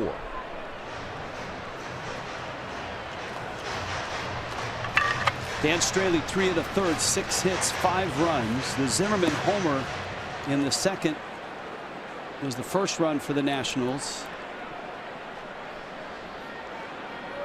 And then that long inning in the fourth, which chased Straley eventually. Fastball misses in. Marlins got 2 runs in the first. A walk to Realmuto. Single by Yelich, a walk to Bohr. Marcell Ozuna with 2 outs, a 2-run single. And the Marlins had a couple more on in the second. A pair of hit by pitches. And Tanner Roark looked like he wouldn't get to the 4th inning. And here he is, having completed 6 now. He gave up just 1 hit and retired 12 of the next 13. Tyler Moore, the pinch hitter. The starting lineup has failed to come up with a base hit since that first inning. And that was a problem for Miami on Monday night. The last 13 hitters were retired. And Wickren whips in a 93-mile-an-hour fastball for a strike. We check in with Jessica Blaylock. Jess? Hey, Rich, a really cool opportunity for the Nationals this past Saturday. They had the chance to play an exhibition game against the Red Sox at the Naval Academy in Annapolis, Maryland. What an incredible experience for all of the players involved. They had a chance to tour the facilities, meet with some of the staff and the students there. You see Daniel Murphy right there. I had a chance to talk to Trey Turner in particular. He said it was very special for him because he has an uncle that serves in the Navy. His grandfather was in the Army. He said it was such an honor to be able to play that game on Saturday. Well, remember, Jess, last year at Fort Bragg, the Marlins had that experience against the Braves. They played that game on a Sunday night and on a field that essentially was built just for that game. That Navy, of course, competes collegiately, so they played on their field. And Marlin players still talk about that, don't they, Jess? Absolutely, especially a guy like Christian Yelich, who has a younger brother that serves in the military. This team is all about giving back to men and women who serve this country. And one thing that the players talked about in particular is, hey, we're lucky we get to play the game of baseball. If we can give back to men and women who serve our country, that's what it's all about. Jason Worth, the base hit to right. And guys, you know, Major League Baseball, to their credit, saw what went on at Fort Bragg last year. And this year, there will be a Major League Baseball game in and around the Little League World Series in Williamsport in a field that they will fix up. An old minor league field is going to be fixed up. Same type of deal on a Sunday night.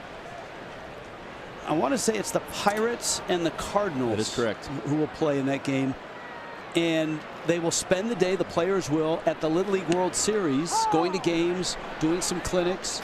And then I think everybody at the Little League World Series, Little League players and the town, will head to the ballpark and they'll watch a Major League game that night. This has been a hot button topic amongst the players in Major League Baseball over the last few seasons about how baseball can do a better job of getting itself into the community, into the services of our country, and becoming more involved.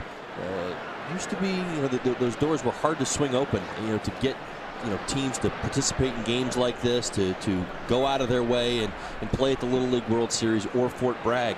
Teams more willing to do that now, and even the players much more on board with these types of games. And look, you know, reaching out, I think, for the commissioner, for Rob Manfred and for Tony Petitti, to reach out to Little League Baseball, that's real significant. Well, shouldn't there be a relationship there? I mean, you think Without we question. were all little leaguers. We all grew up watching our favorite stars emulating their swings in the backyard and wanting to live the life that we saw in front of us, you know, in the few games we would see on TV. Now all the games are on TV. There's a way to connect with your youth of America and really promote your sport.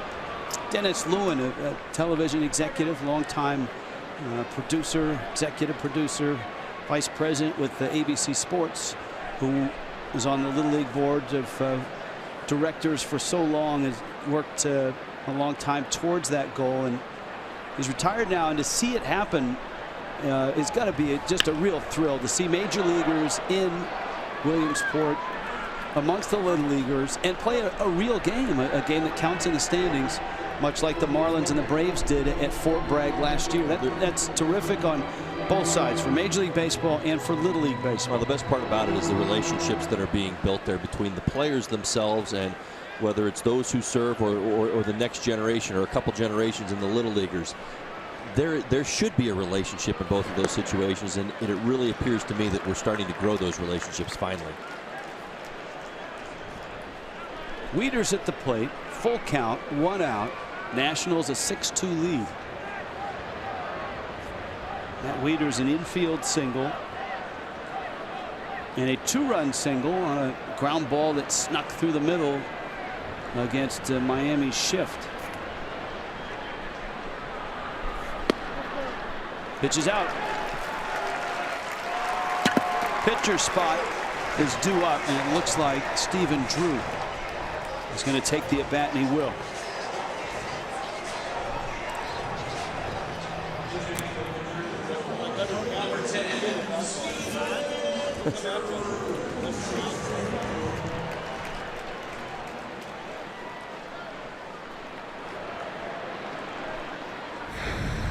So here's Drew. Pitch hitting for Tanner Roark. To your point a little bit earlier in the ball game about the pitch count, 97 pitches. I think you quoted me 95 to 100. Is that about right? I do, where you were there. It's almost right there in the middle. Here's Stephen Drew getting his first at bat of the season.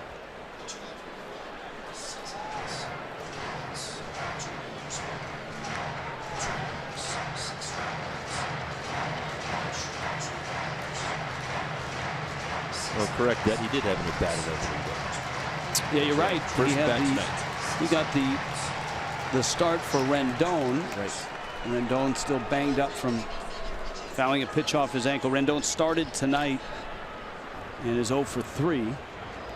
Braves have tied that game in New York, a run apiece. DeGrom somehow has been able to keep Bartolo Colon in the yard. You trying to make me laugh, I think. Yes, well, well done. I try to do that on a nightly basis. You do. Actually, every inning is the goal. He is must-watch TV, though. Yes, he is. Realmuto throws behind the runner, and they got him. How about that? Jason Worth is picked off. Realmuto, I guess the pop time works. Say it again. The pop time works not just for stolen base attempts.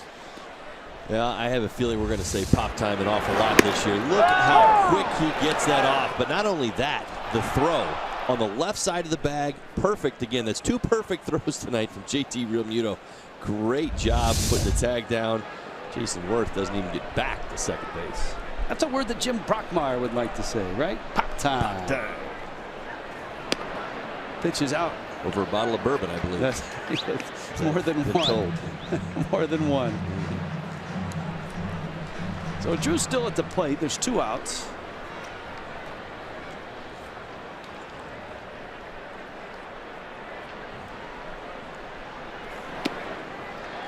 And Wickren walks Drew.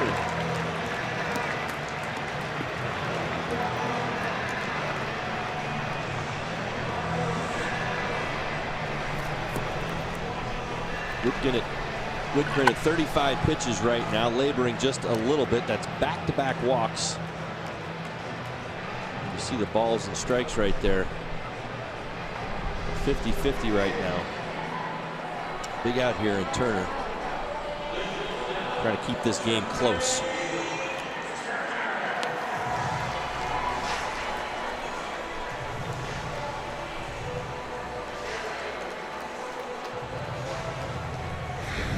Well, Trey Turner is off to one of the fastest starts in a major league career of anybody, going back to his year last year.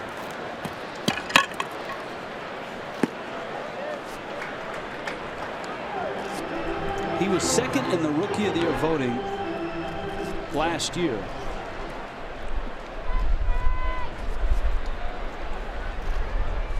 Hit .342, had a .370 on base. Probably would have won the award if it wasn't for one of the great young shortstops that's out there, Corey Seager. Right. All right, so look at this. First 101 games. This is active players. Pablo Sandoval, Andre Ethier. Look at Ichiro. Ichiro went .325 his first 101 games. Everybody that I've spoken to about Trey Turner, I always try to get a gauge of what I believe their ceiling could be, numbers-wise, power-wise. How do you view this? And when you say, when I've heard, talking to Dusty Baker, there is no ceiling, that tells you it really is in a lot of ways limitless athletic ability and baseball ability.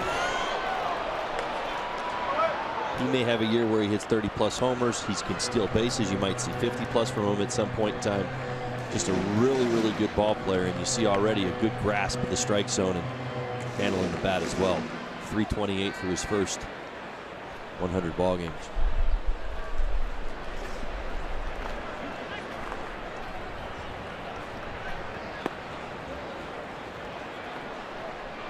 Two balls, two strikes.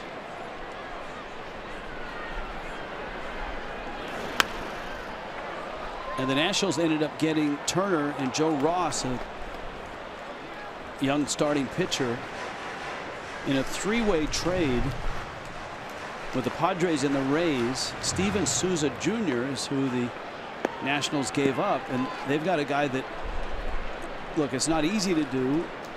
He may not do it, but all signs point to him, Trey Turner, being a really nice, if not outstanding, major league player at a key spot, shortstop.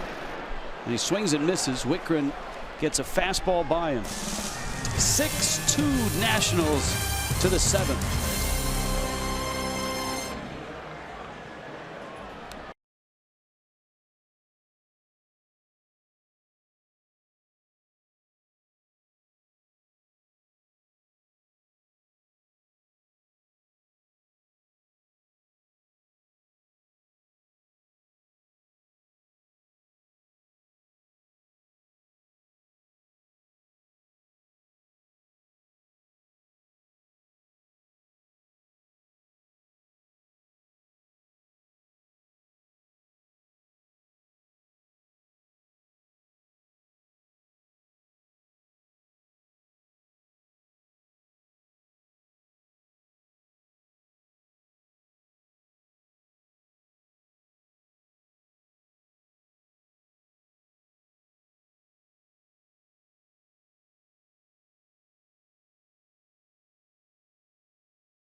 In D.C.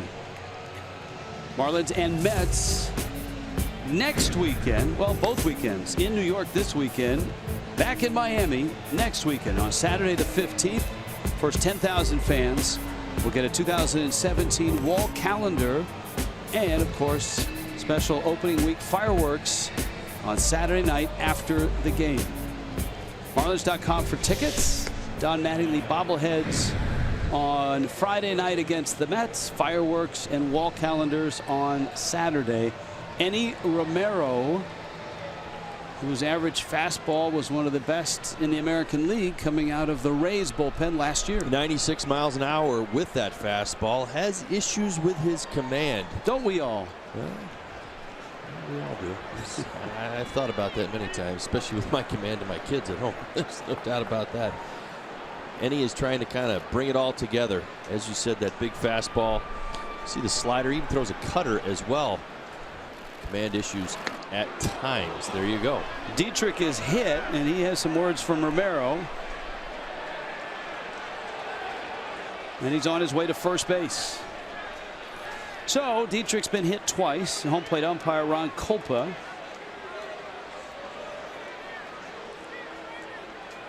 Make sure that he had some distance between himself. Dietrich still angry. Still John. And I think there's a warning to both benches now. Here comes Don Mattingly out. He's not happy. And he's been thrown out of the ball game. Mattingly's been thrown out of the ball game.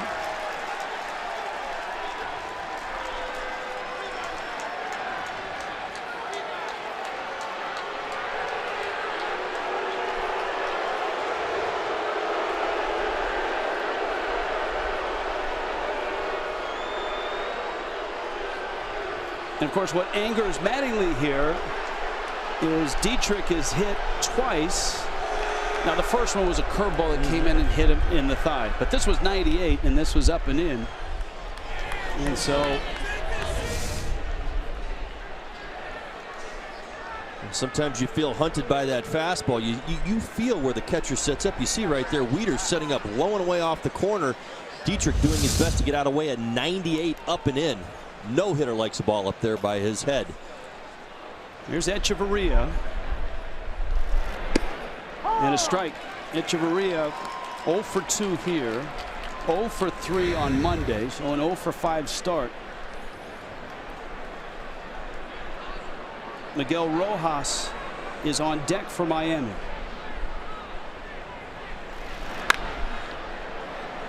And a big swing and a foul by Echeverria.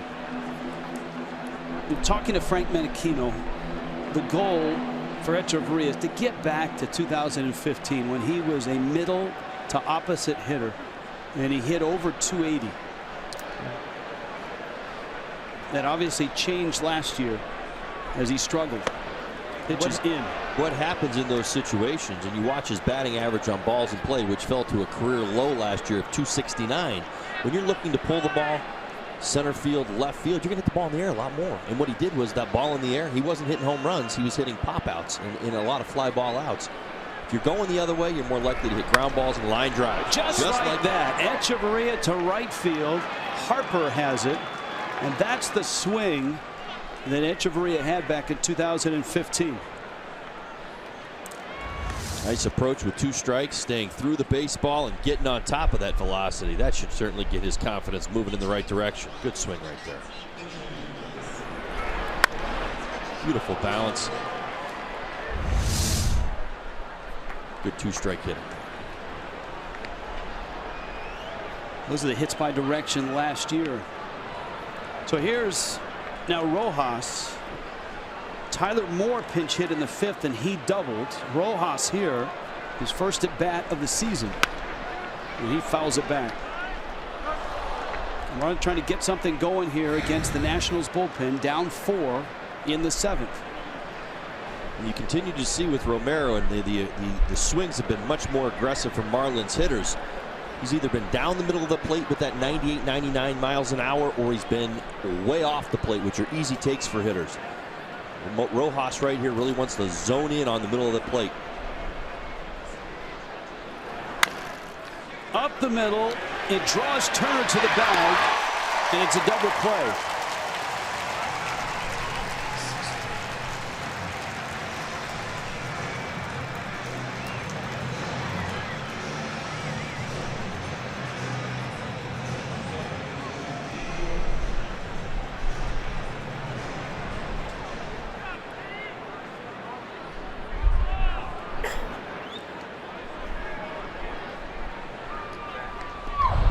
Kyle Bearclaw in the bullpen. All right, here's Gordon now. He has struck out twice, and he's been hit by a pitch. And that's why Don Mattingly had 3 fingers up. We told you Dietrich, the first time he was hit was a slow curveball that came in and clipped him on the legs. But Gordon was hit up and in with a fastball.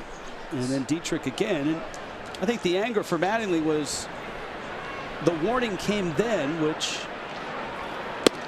means that if his pitchers pitch inside and someone gets hit, that's an automatic ejection. Well, and it's 3-0 on HBPs in this ball game, and that's not what you want to see in those situations, regardless of whether it's a fastball or a breaking ball. You've had 3 of your guys, or 3 hit batters. Dietrich twice, Gordon once.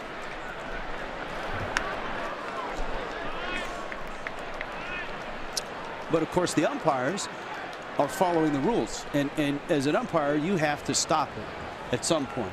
I mean, I know it's old school to frontier justice. We'll take care of it. Well, it's the number of times your guys get hit. It's as simple as the way I said it. It's 3-0 right now, and that's the way you feel, especially when you're in game number 2 of the season and you're down by 4 runs again. Boy, Gordon looks just lost at the plate as he strikes out for the 3rd time tonight. 6-2 Nationals, 7th inning stretch. Let's go to our Fox studios for the Unlimited Baseball break, brought to you by T-Mobile.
It was the Marlins early, and ever since then, all Nationals. 2 runs in the first, and then the Nationals chased Dan Straley, Marlins starter, in the 4th. Tanner Roark would go 6.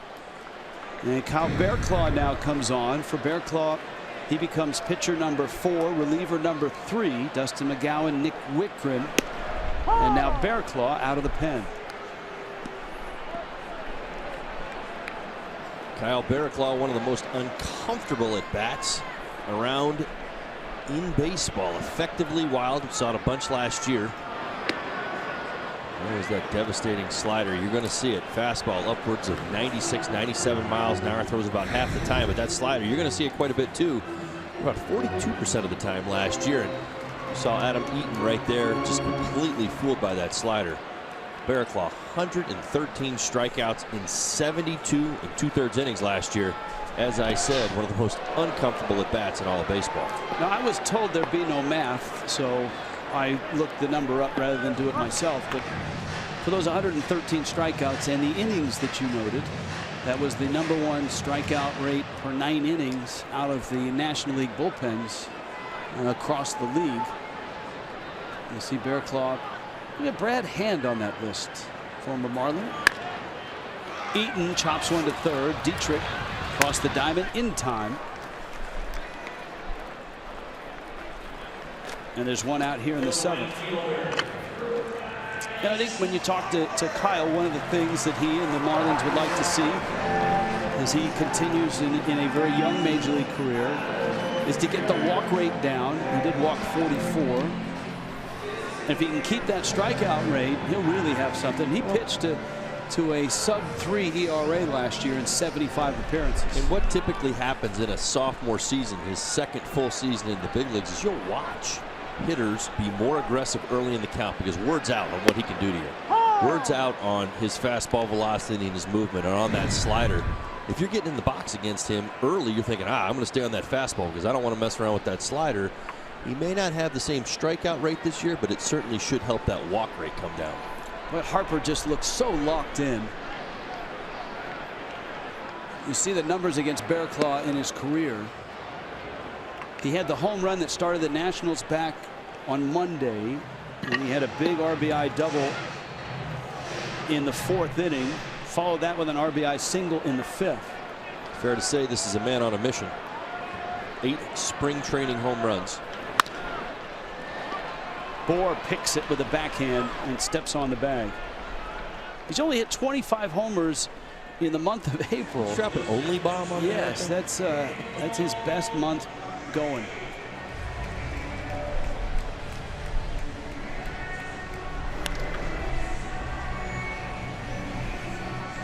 And here comes Murphy.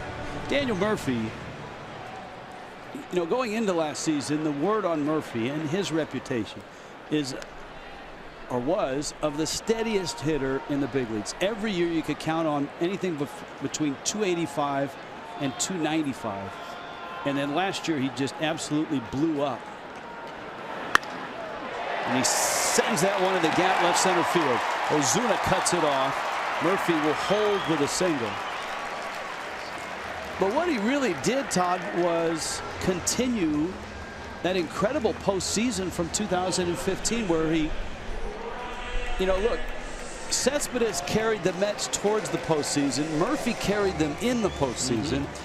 And he didn't stop hitting in a Nationals uniform last year. And that was the big question. And in a lot of ways, what I heard from Mets camp was, should we believe in this new power that we saw from Daniel Murphy at the end of 2015 and pay for it?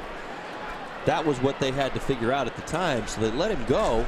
Hooks on here with the Nationals, and all he's continued to do is hit for power and hit and hit and hit a little bit more. Oh, man, and did he clobber the Mets last year? Yeah, made him pay. I mean, it's just unbelievable numbers. He hit 413 with 7 homers and 6 doubles against the Mets last year. Wore him out. Absolutely wore him out. And all because of a swing adjustment. And that pitch really handcuffed Realmuto. I don't know if it was a cross-up or if it just ran a lot more than he thought it would. Going with number 2. I think you're going to see this ball just run and keep running. See, he thinks he's going to catch it on the inside corner, and it finds itself a little farther inside, and the velocity to go along with it. Getting back to Murphy, he and Kevin Long really worked hard on his swing and the timing of his swing. To your point, great hitter, but the power was not really realized. He learned how to hit with both feet on the ground, doesn't have a stride, just kind of turns that front leg in when he hits. So he's always got his feet on the ground, and now he hits velocity like it's nothing. To me, that was Kevin Long, the guy who made Robinson Cano such a power threat when he was the Yankees hitting coach. He's now been the Mets hitting coach for, I would say, 3, maybe 4 years. Well, it's so interesting when players find their power in the middle of their career, how organizations treat it. Do you believe in what you see, or is it more of an anomaly? Bear claw at 96 with a strike on Zimmerman. I, on the other hand, never found power at all. Sorry. Not the beginning. Believe me. Not in the middle or not in the end. Well, it's interesting. I had it at times. It depended on where I played, really. It's where it was for me. With the Marlins, I had an issue with my power. I couldn't get the ball out of Pro Player Stadium. You're not alone, especially for a left-handed hitter. Yeah, it was an issue. Believe me. That's how I got Miggy Cabrera to the big leagues. Realmuto digs it out, fires to first in time. Bearclaw makes his debut, but Miami trails 6-2.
In the 8th, Marcell Ozuna in the first knocked home the first 2 of the night.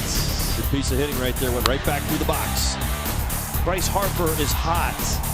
Adam Eaton chased home on that double. Daniel Murphy knocks in another run. And then a big hit here. Matt Wieters, and with the shift, Derek Dietrich to his left, pulled up. Ball got through. And the Nationals chased Dan Straley. There's a game summary. Tanner Roark ended up going 6 innings and is in line for the win. Marlins will get another dose of Enny Romero here. Both starters were on different paths early in this ball game. That is for sure.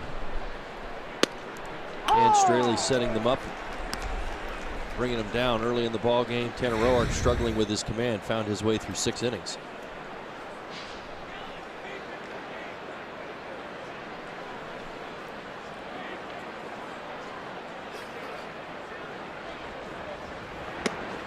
Romero misses out.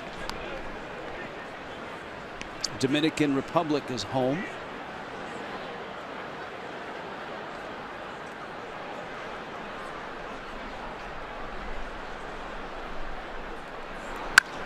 That one is hit well. Left field and deep.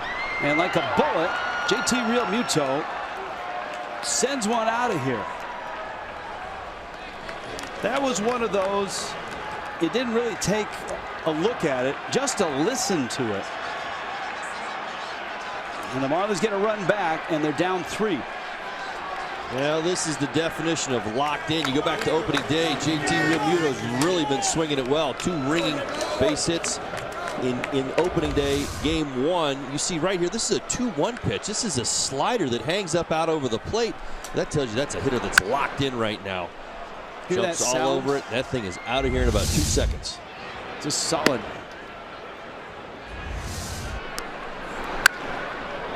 Bye-bye.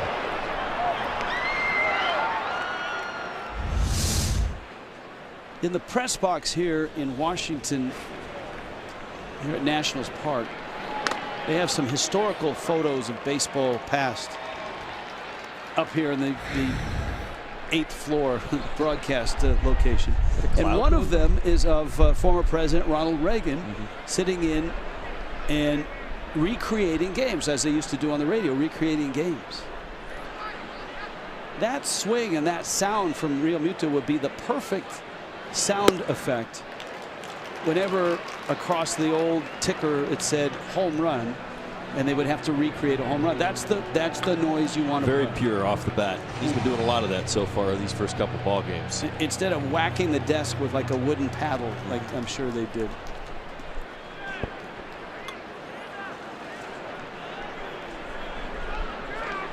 One, two. Pitches out. So here's Ronald Reagan. Ooh, that's pure. Yeah. Ooh, that's pure. That is nice. He knew he got it too. That's good work in the truck. Well done. 2-2, Yelich. Yelich into center field. That's a base hit. And the Marlins now have a homer and a single against Romero. And here comes Stanton. Bullpen is ready, and Dusty Baker knows that Joe Blanton is good to go. And Baker's already making a change. A hook for Romero here in the 8th. And we'll step aside. In comes Blanton. 6-3 Nationals.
And they hope he's a key piece to their bullpen, much like he was for the Dodgers bullpen last year. Blanton, a guy that has breathed life into his career, coming out of the pen now. Longtime starter. Stanton is up next. Blanton really turned it around in 2015 with a couple of ball clubs, including the Pirates. Well, he changed who he is and really his spot in this game. Obviously a guy, a jack of all trades out there on the mound. You're actually going to see more sliders than fastballs from him.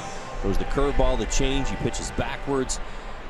And he's going to come in all season long for Dusty Baker in different spots of the ball game. You might see him in the 5th. You might see him here in the 8th inning trying to get a big out. But that's who he is now.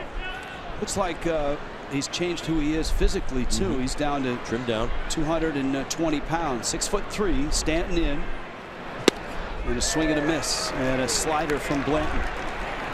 Of course, Blanton started his career in Oakland, and then was part of that Philadelphia rotation. And the world champion Phillies.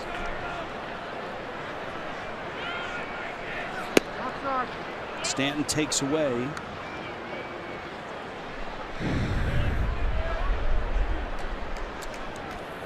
Here's your matchup numbers. 1 home run.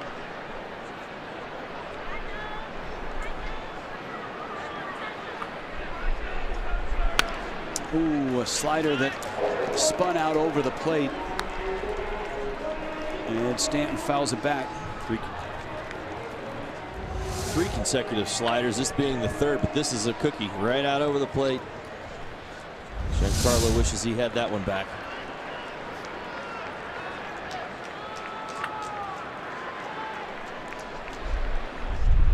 1-2. Did not go spit, as they say, on the slider. You ever actually do that? No. Yeah, me neither. No. But I think it's in disdain. See how he's working him, lowing away, trying to stay out of Stanton's power zone. He can't creep back in. Left that one out. Stanton gets it in the air, but he just missed it.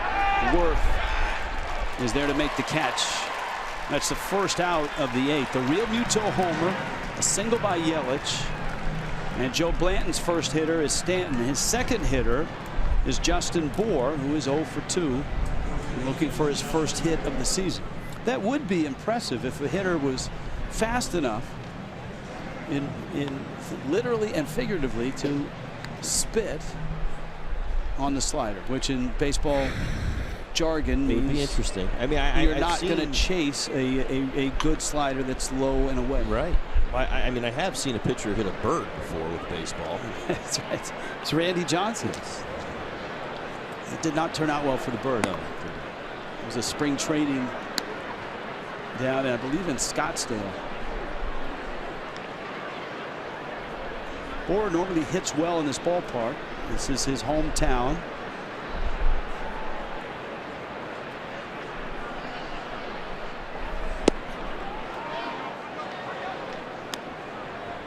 Pitch is low. There was a group of Marlins that went to the Spy Museum here in Washington, D.C. on the off day the other day. Downtown, there's a great spy museum. Tell me more about the Spy Museum. Is there more to be told? Well, here's a look. Wow. Adam Conley, A.J. Ellis. There's Kohler. Dustin Lutger. Ed Lucas. Joe Nero, the new video guy on the far right. Spy Museum. Is this, I mean, do you... It's a museum. Do you graduate from... Oh, no, this is a museum. It's a museum. I didn't know if you went there, became a spy, and just moved where on I'm from going there. is they should have just gone to Justin Bour's house because his dad was in the Secret Service, right? Well, that's pretty cool.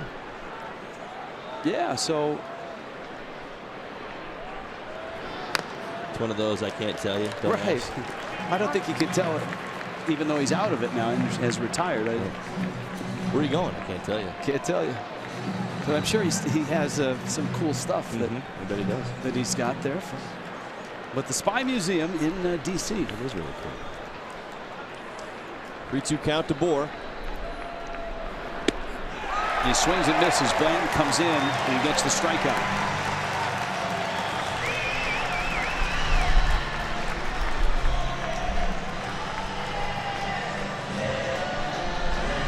Well, for the Marlins, they struck out 6 times against Tanner Roark. Andy Romero had a strikeout. And Blanton gets his first. And if the inning's going to continue, Marcell Ozuna will have to do it for them.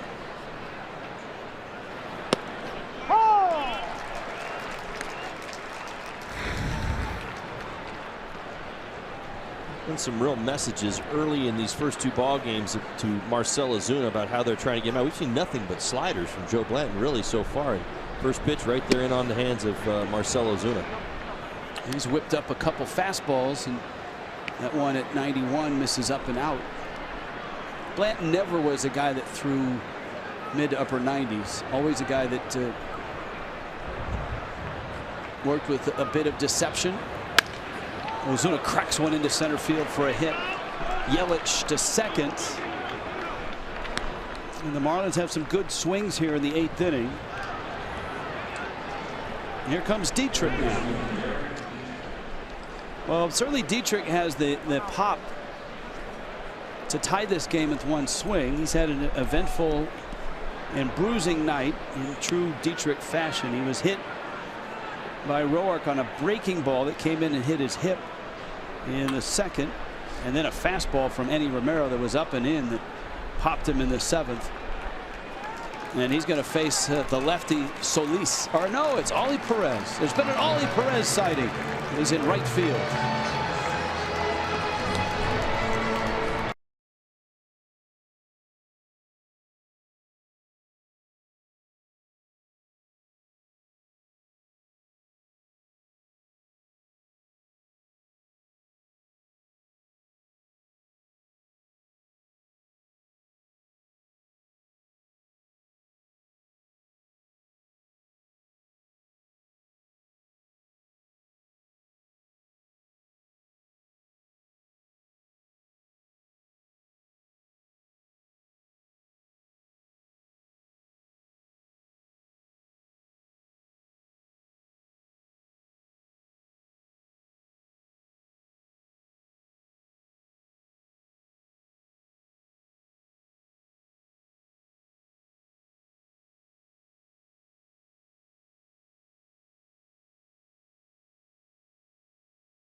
done.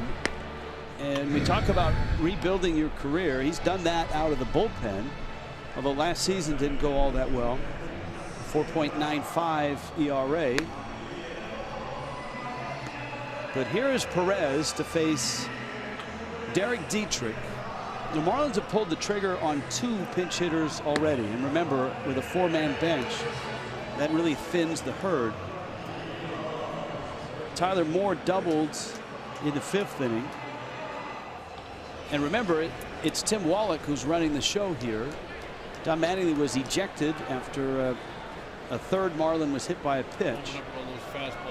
Miguel Rojas bounced into a double play in the 7th. So you got Dietrich against the lefty and Oliver Perez. Perez is going to feature a fastball and a slider. Throw that slider about half the time, especially to the left-handed hitter. Starts him off with a 92-mile-an-hour fastball right there. Oliver Perez can still rush it up there. Last year, Dietrich did not homer against a left-handed pitcher. He has 5 in his career. 65 at bats last year against lefties, hit 200.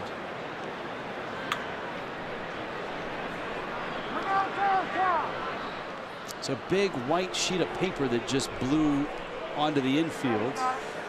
And that's why you hit the home plate umpire, Ron Kulpa, run out and call time right away. Those are my notes. They just landed from the 3rd inning. So that's why you've been curiously quiet since the 3rd. My notes finally landed. 5 innings later.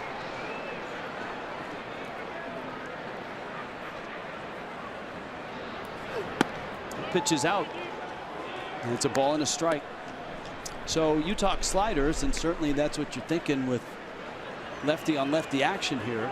But what you've got is a couple fastballs to open the at bat. Well, you also have a couple runners on base as well, and 2 outs. So you got to remember this is also his first time out.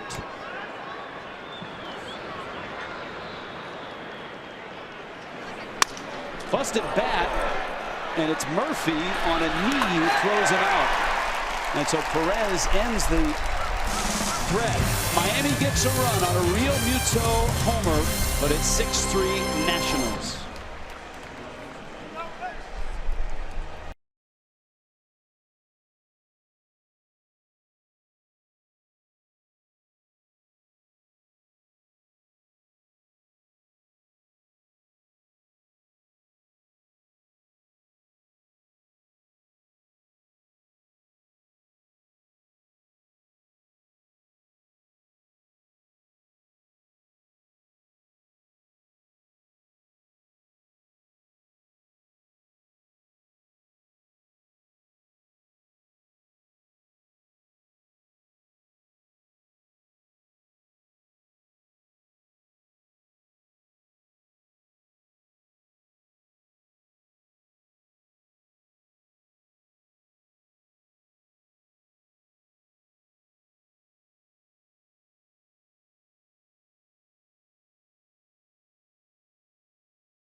Tom Kohler, Gio Gonzalez. Gio, the Hialeah kid. Kohler making his debut. That's tomorrow, game 3. Nationals captured game 1 on Monday. Opened the season with a 4-2 win. Erasing a 2-0 Marlin lead then, and erasing a 2-0 Marlin lead tonight. The Nationals have raced to a 6-3 lead. And they bring that with them into the bottom of the 8th. They'll face A.J. Ramos, who makes his season debut. Ramos, an all-star season last year, gets Anthony Rendon, Jason Worth, and Matt Wieters. 40 save season for Ramos last year. Fastball, slider, cutter, curveball, change. He uses them all and wants to live in the bottom half of the strike zone. He's at his best, low in the zone. Ooh, Realmuto caught that one. Realmuto's tough, though. I mean, look, first you start with Oklahoma. That's the home state. Great high school quarterback. Ran the option, so he took a lot of hits and dished out a lot of hits.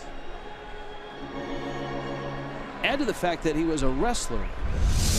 Now, his cousin is John Smith. If you know anything about Olympic wrestling, he's a two-time gold medalist and a great wrestler at Oklahoma State. He's got a pair of cousins as well, Realmuto does, who were both NCAA champions at wrestling. So you're turning this into a DNA conversation. Yeah, you know, look, good bloodlines. The Marlins have been in a few dust-ups, but I'm always interested to see Realmuto in the course of one of those with like a three-point takedown.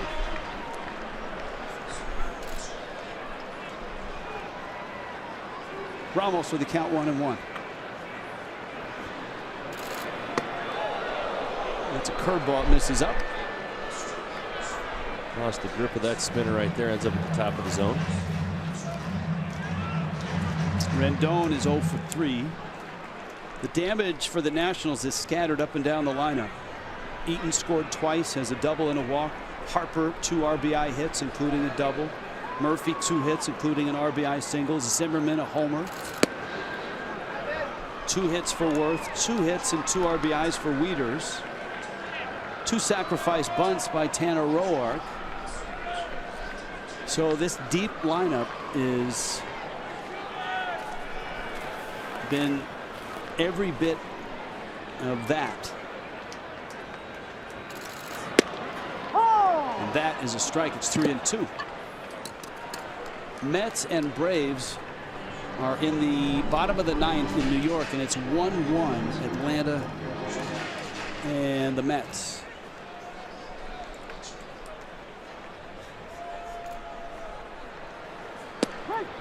At the knees on the outside parts.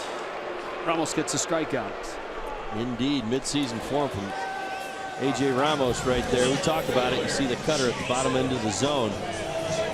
Your Coors Light cold hard facts. Best win percentage. Own division. Now the Nationals dominated the East last year. Yeah, we talked about that in the opener. That's one thing that the Marlins, they have to flip that around. They were actually 11 games under, but you see the Nationals right there, one of the best in baseball. 26 games over 500. Now the Marlins played the Nationals tough. The Nationals won the division. They won 95 games last year. The Marlins, in the 19 games, went 9-10, so a game under 500. Worth gets it up in the air. Gordon and Stanton. And Gordon makes the catch.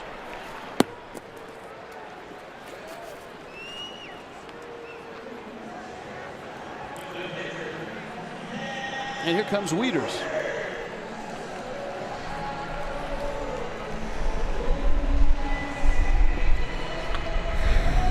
Wilson Ramos was an underappreciated catcher for the Nationals, who was a really good catch-throw guy, and his offense blossomed over the last few years.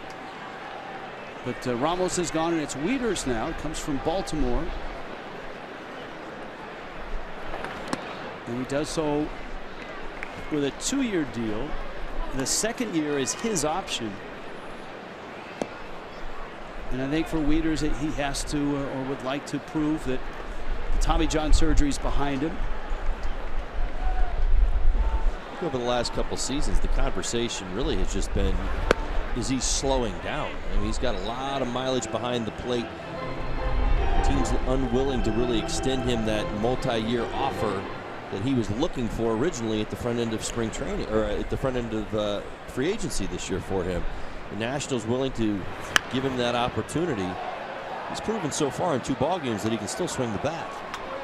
Well, he's He's 30 now. He's about to turn 31 in May. You wonder if he's a candidate for seeing some time at first base, like a Joe Mauer did or Posey does on occasion. And the numbers kind of lead you that way. Offensively, he's slowed down just a little bit. Defensive metrics tell you similar things over the last couple of seasons as to where he was. You think back at the beginning of the career, you kind of peg him as one of the best or the best in the American League, certainly for a period of time. Now he is still very good, but is he worthy of a big-time contract or a Yachty contract? Leaders to right, Stanton going back, and Giancarlo can't get it. It's off the wall. The bat certainly isn't slow in this series. Wieters with 3 hits tonight. His 3rd hit of the ball game. He was 1 for 3 on Monday. Continues to swing. It gets a pitch out over the plate and able to get it over Giancarlo Stanton's head up against the wall right there. Good extension on the swing. Stanton feeling for the wall right there and gives himself a chance to leap, but the ball just too far over his head.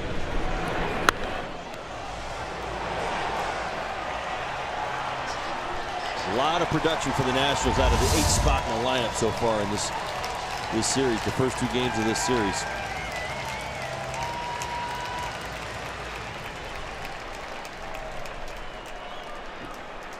Well, if you watched on Monday, you know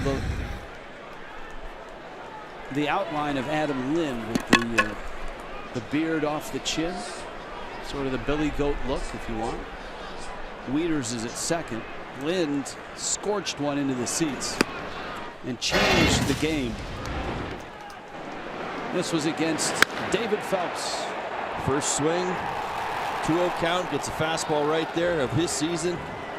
Deposits it in the seats. We talked about that Billy Goat hair. I'll tell you, if he keeps swinging like that for the Nats, there'll be Nats fans that are doing the exact same thing. You know, you're right. If he blew up, say he comes in here and blows up, much like the panda hats in San Francisco. Oh, you see people around town with that look. You could have, and they could go to the Spy Museum and probably purchase them there. Right. And part of the disguise display, which I think is on until mid-May at the Right. Spy Museum.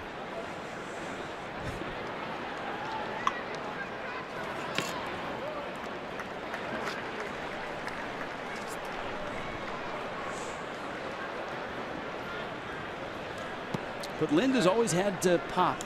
Yes. 20 homer seasons his last 2 years in Seattle and Milwaukee. Well, it's the consistency in his game that I think has been, a little harder for him to maintain over his career. The power, undeniable. He's had a nice career. It's a foul ball. He had some huge hits for the Mariners last year. I remember, I believe there was a pinch hit grand slam in there, and we're certainly seeing him on a boatload of highlights last year, coming up with some big hits. But I also knew that he kind of played himself out of his starting role by having some struggles early in the season. Well, started the University of South Alabama, which doesn't sound like a big school, but in baseball terms, there's been some pretty good guys that have come out of there. One in particular that Marlin fans are happy ended up coming out of there. Juan Pierre. Good friend of mine. Played with Juan on a few different teams.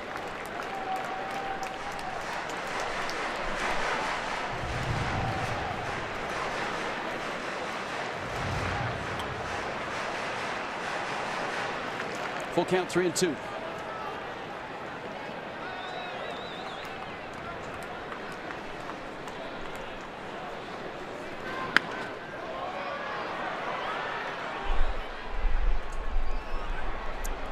And the count stays full. I want to say Gonzo came out of South Alabama. You might be right. Luis Gonzalez. One of the more beloved players in this era of baseball. Owner of a game-winning World Series hit. What a moment that was.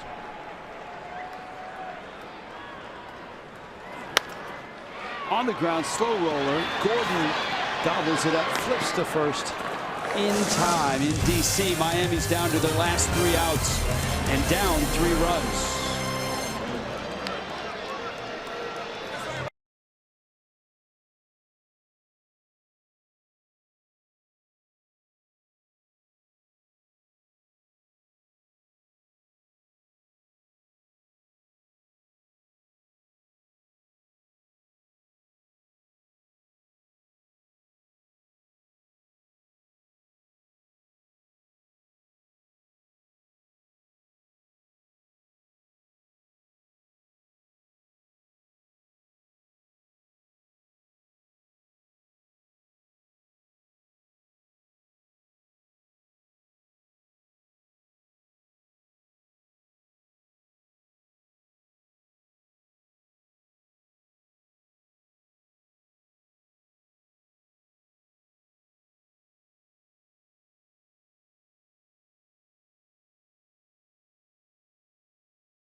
Sports Florida is brought to you by Southwest. Transparency, low fares, nothing to hide. And by your South Florida Honda dealers. Washington, D.C., 6-3 Nationals.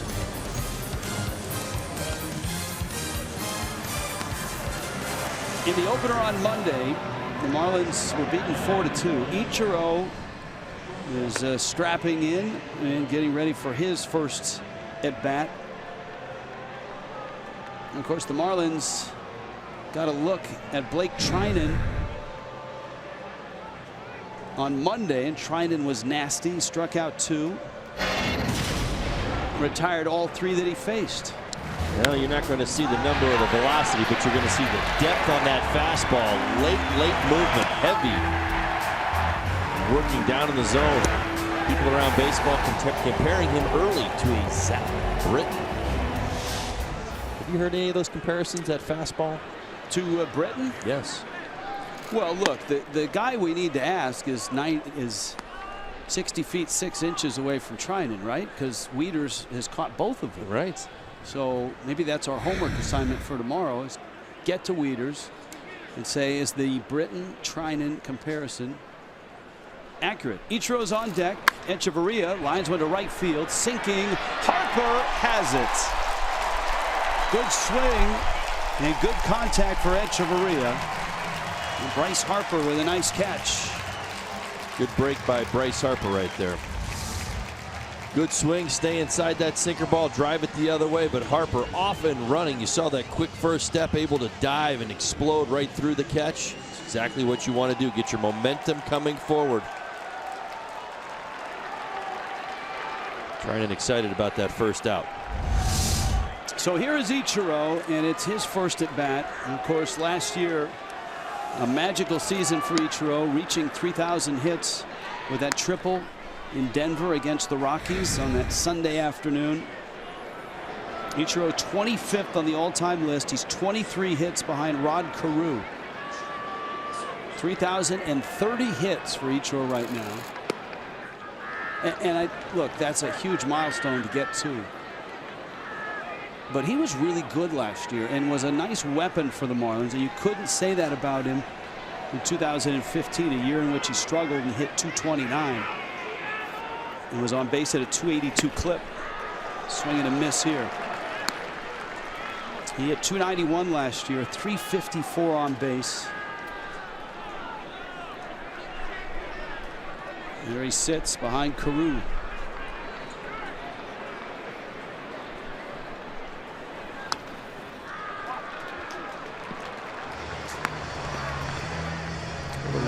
You were no longer a youngster in the Seattle area when he got there. You had signed and were in the Dodgers minor league system, correct? No, I'd already competed again. That's my career. I was competing against Ichiro, and that's you know, watching him through his prime, one of the best hitters in the game.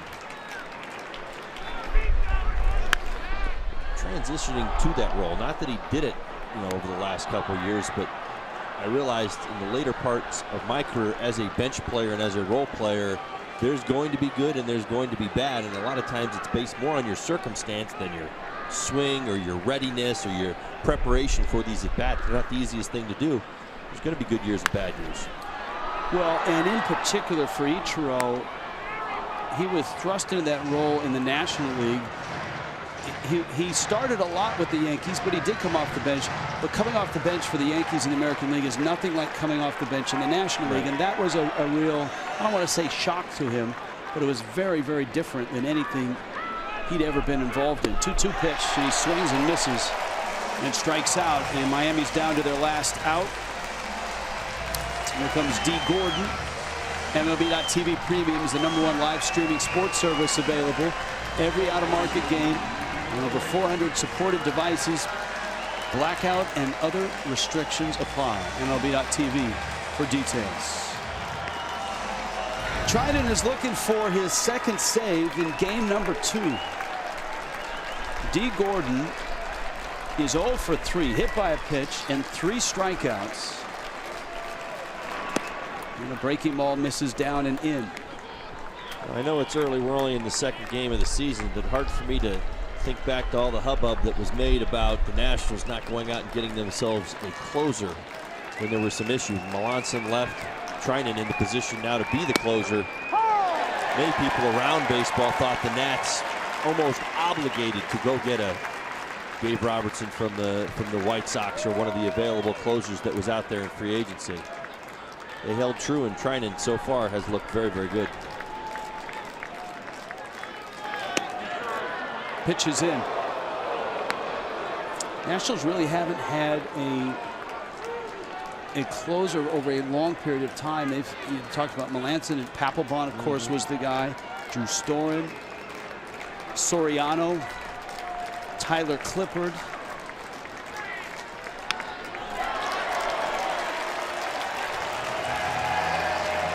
Count evens, 2 balls, 2 strikes.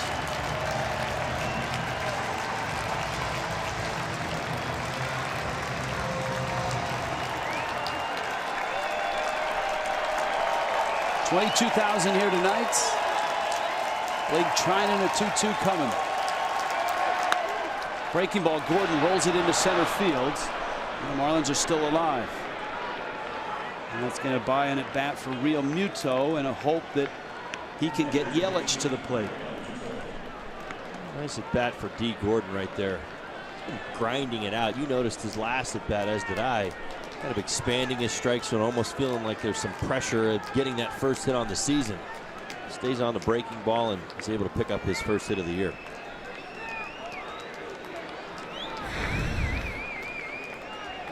Realmuto 1 for 3, and that one a home run to left.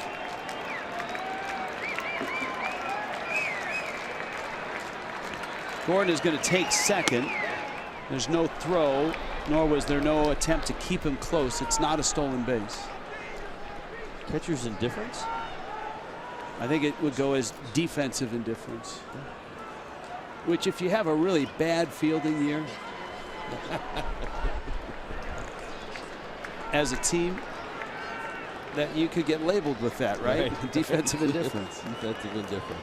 They've announced a stolen base, which is surprising. Probably going to change, but he will take it. No one was holding him. He had like a 30-foot lead. 1-0. And Trinan steps off. Murphy's racing in for a chat. That message right there is D. Gordon means nothing. No reason for you to step off right there. You're zoning in on JT Realmuto, who has been swinging the hottest bat for the Marlins right now. That is a veteran telling a young guy, let's go.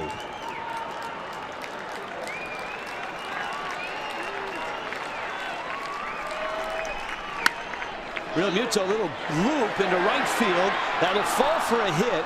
Here comes Gordon to score. And Miami has another run back. It's 6-4, and that brings the tying run to the plate in Yelich, who's 2 for 4. Well, nice job there, staying inside the baseball. Good approach, a lot of velocity, 98 miles an hour. Just kind of dumps it into right field. But D. Gordon off with the pitch. 2 outs right there. Scores easily. Here's Yelich now. 2 for 4, pair of singles. Stanton is on deck. There's no one throwing in the Nationals pen. Trinan worked on Monday, obviously a day off yesterday. And here in the second game of the season, he needs another out to nail this down. And Yelich fouls it off.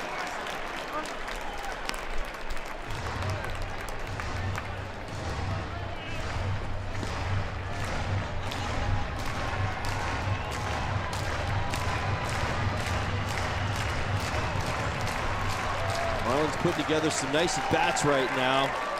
Trinan, a kind of guy, because of the velocity, you tell yourself you really want to get the barrel out and make sure that you're on time because he throws so hard. With his movement, though, that's the thing. It tells you that you want to stay through the baseball from either side of the plate because he's got so much depth on that pitch. That two-seamer that he throws moves away from Christian Yelich right there, and it has some movement down in the zone, so it's you find yourself a little conflicted on how you want to approach him.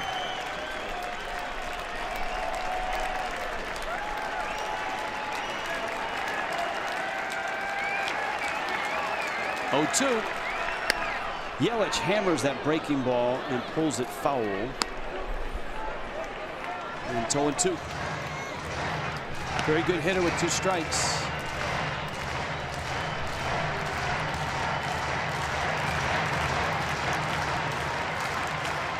(6-4). Realmuto's at first.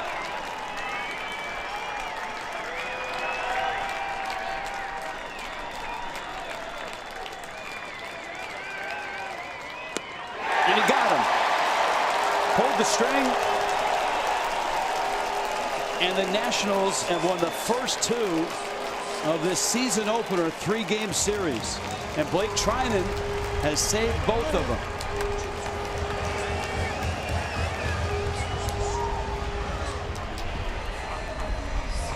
A run here in the 9th.